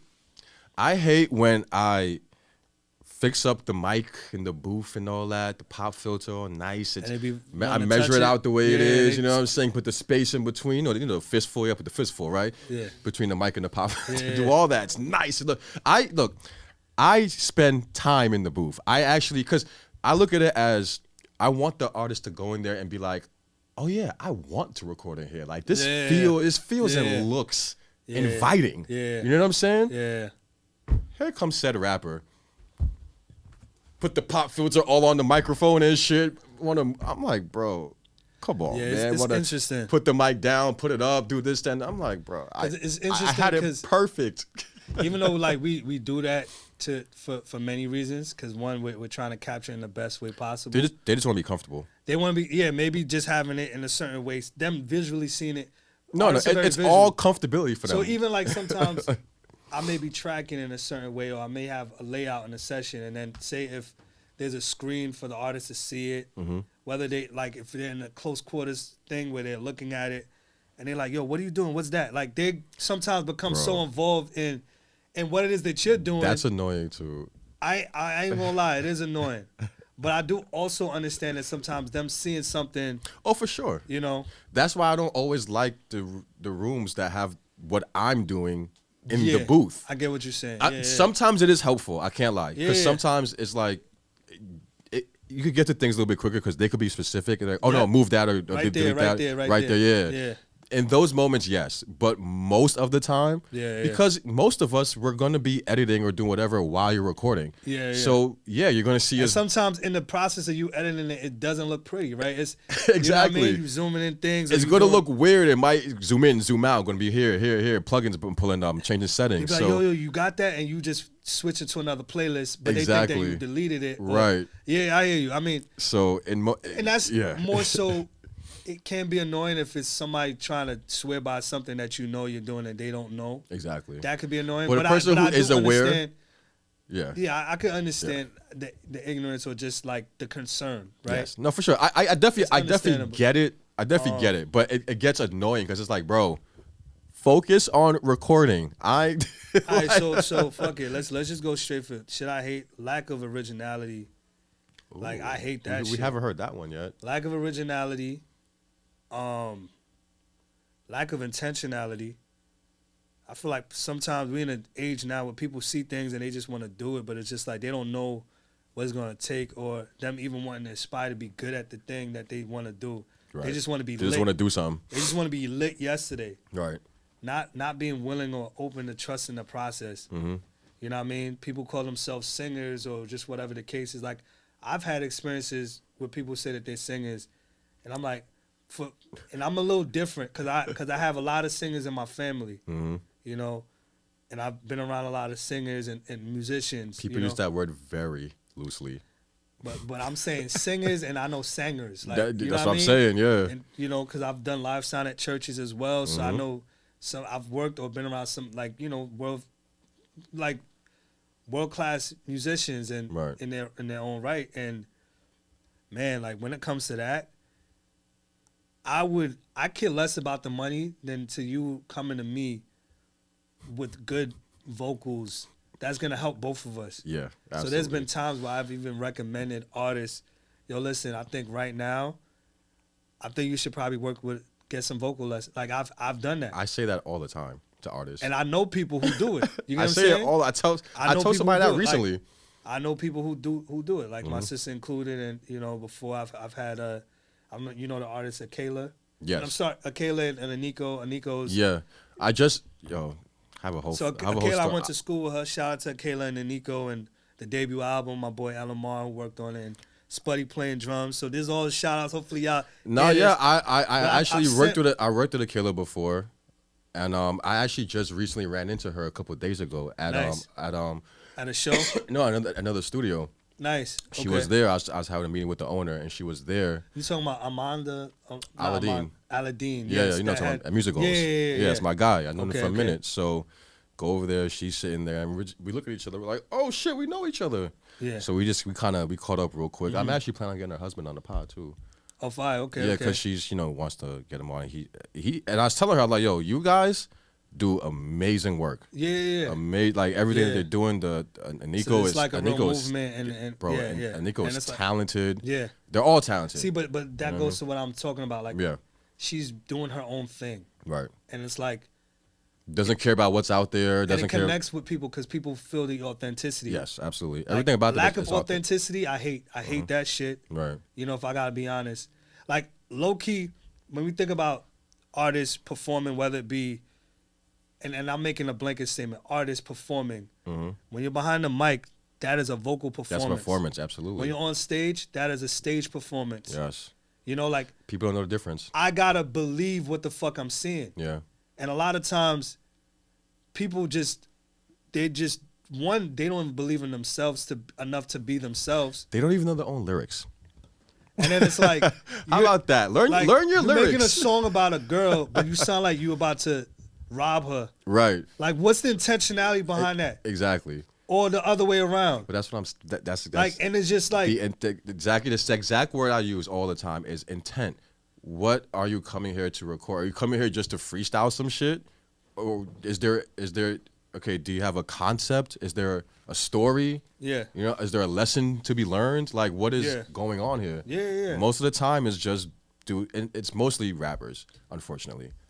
Singers are the ones who are usually a lot more prepared. Usually, I've definitely Yes. came Real across singers, yes. I've definitely come across some very unprepared singers, and it's very mind-boggling to me, honestly. Yeah. I mean, It's weird to me when you're a singers real are singer, unprepared. you should have your vocals warmed up before you even get to the studio. I've had singers who still show up to the studio sick, and I'm not talking about like I've had some come to the studio and it's like a little under the weather, but can still perform. And sometimes, and that's the thing. Sometimes even like a sick vocal, like maybe there's a certain rasp or something. It could actually it could work for the song. But I'm talking about the ones I did. Go home and get better first. Yeah, Why are you fact. even here? And Why are putting you that wasting hot- the time That hot infected breath on on the the microphone? Like, You know what I mean? Like, anyway, man, yeah.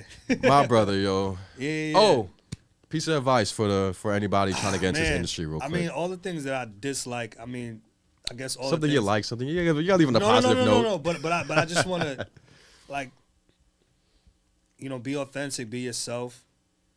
Like, don't be scared to finding your voice, finding the thing that you identify with, and being confident in that thing, right? Absolutely. Study, man. Be a student. Be a student, yo. You know, if you like an artist, find out who that artist likes.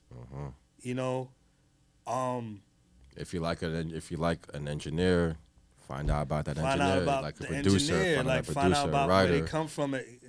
Connect to what it is that you say you want to do, and not be afraid, and don't be afraid to do that. Man, be a good person, yo. Be a good person. Show up as yourself. Show up as yourself. Have good character.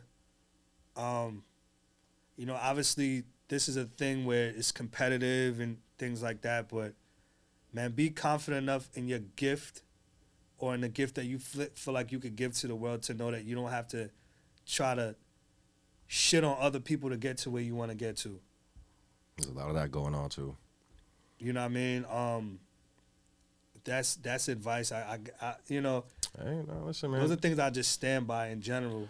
you know. It comes from your personal experiences and things you've been through. So I always say that's the best advice to give. You know, and I think sometimes people kind of think certain things sound cliche, but you know, it might sound cliche, but a lot of times the cliche sounding things are the most realist, truest things you'll hear. Show up on time, be early, be consistent. Like these are things that all the greats say. It's simple things, but these things are to do it. It's not. It's not on a consistent basis at that.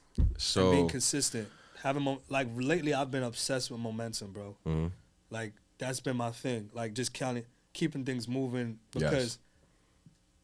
You know, when I talk about aligning with greatness, it's like there's a certain type of tempo when it comes to it, and things will ebb and flow. Right. But the intention and just the intensity, listen, some days you feeling like 65%, but if you give it close to your 65% that day, you kind of... You still keeping the momentum going. Keeping the momentum going, and you're doing the best that you could do with what you have in that time. Got you. You know what I mean? It's a daily thing. I don't always show up fully, but that's always my intent. And that's always like... And the effort. You got me? Like, so, you know, that's maybe another pieces of advice. And I'm speaking to myself, too. Like, I'm not somebody who's I'm not somebody who's excluded from that, you know what I mean? Because, you know, I'm a human being. But, you know, if I had to say, let's all, you know, let's strive for greatness. And do those things and be good people. And, you know, we're in a very interesting time. Like, if 2024 taught us anything, is that you could be in whatever position, but you could fall. Yeah, man. I mean. And listen, man, see all these NBA trades happening, and I'm saying nobody's spot's solidified. You know what I mean? Like, just people who've been dominating certain things or been figureheads in this game. Right. You know, either losing their position, losing their life, like things, you know. Things are happening. And time is not guaranteed. And I mean, in some ways, it's disheartening, or it could be sad. But in other ways, it's also making way for new things to happen. Yes. So it's kind of opening up doors and situations for people, you know. And people have to fill some of those shoes that are no longer, you know, I guess being worn. Yeah. You know. Yeah. I mean, or if those shoes were worn, they might be new shoes that need to be filled. You know what I mean? Like I'm definitely with the new shoes. We need to get so, some new faces and stuff like that in these spots. But yeah, man, it's been a long time because I feel like if we keep going, man, it's gonna be here for 3-4 hours. Man, sheesh. You know, great conversation though, my brother. Leave the people here with your socials and stuff where they can find you at. Yeah, socials and I definitely. Like I said, there's a lot going on, so I'm going to get a lot tighter with certain things. Whatever you want to I'll say promote. Yeah, I mean, Down on the Boards on Instagram. DON on the boards, like one word with an S at the end. Yeah, I'm using that the most. Got you. I did dabble in the tiki of the talks. Of the tiki of the talkies. You know what I'm saying? But once they... shut down, you was like, fuck it. Yeah, I just deleted it off my phone, and I should have probably kept it because I think they back going. They are back. And I think you can't download it right now. I don't know. I didn't delete mine. Yeah, you smart. I'm like, well, it's up for TikTok, so I'm going to just get it off my phone. I enjoy TikTok, and I run out of space a lot, too. Like, got you. I try to take video and footage and content in HD, so. I need to get better at the content thing, man. But, yes. Yeah. So Don at the board, Don at the boards, at Don on the boards on IG. On IG, yep. And yo, man, we out of here, my brother. I appreciate you. No, thank you for coming having here. Me, bro. Great conversation. I hope to get you back sometime. Man, I'm here. When Buck is here, we'll get you back here when Buck is here. Yeah, because I do got that story with Buck. You did say he had a story for Buck. Yeah. So we're gonna save that. Yeah. So we want to see Buck's reaction. I don't even know the story yet. So yeah, I'll tell you off camera. No, don't even tell me. You want to just hear say. No, I want to hear it in real time with Buck to get his reaction. Yeah, of course. Good. All right, my man. All right, peace. Cooley, you out of here? Out. All right, man. Yo, that is the Studio Life podcast. Thank you guys for joining us again. I am your host, Mixed by Boogie. Buck couldn't be here. We have Cooley. Hey, there you go. All right, we got my man Cooley. We got Josue in the back. He's been a great Audience member, like always, one more time, we got my man down on the boards. Yo, thanks Thank for you having again, me, my bro. brother. Thanks for having me. Again, one more time, big shout out to the Irv Gotti family, to the Renzo family. Rest in peace. Thank you again. Buck, shout out to you. You my guy. I know you're going through it as well. Hope you're feeling better, and I will see you and everybody else next time. Have a great weekend. Stay safe. Stay blessed.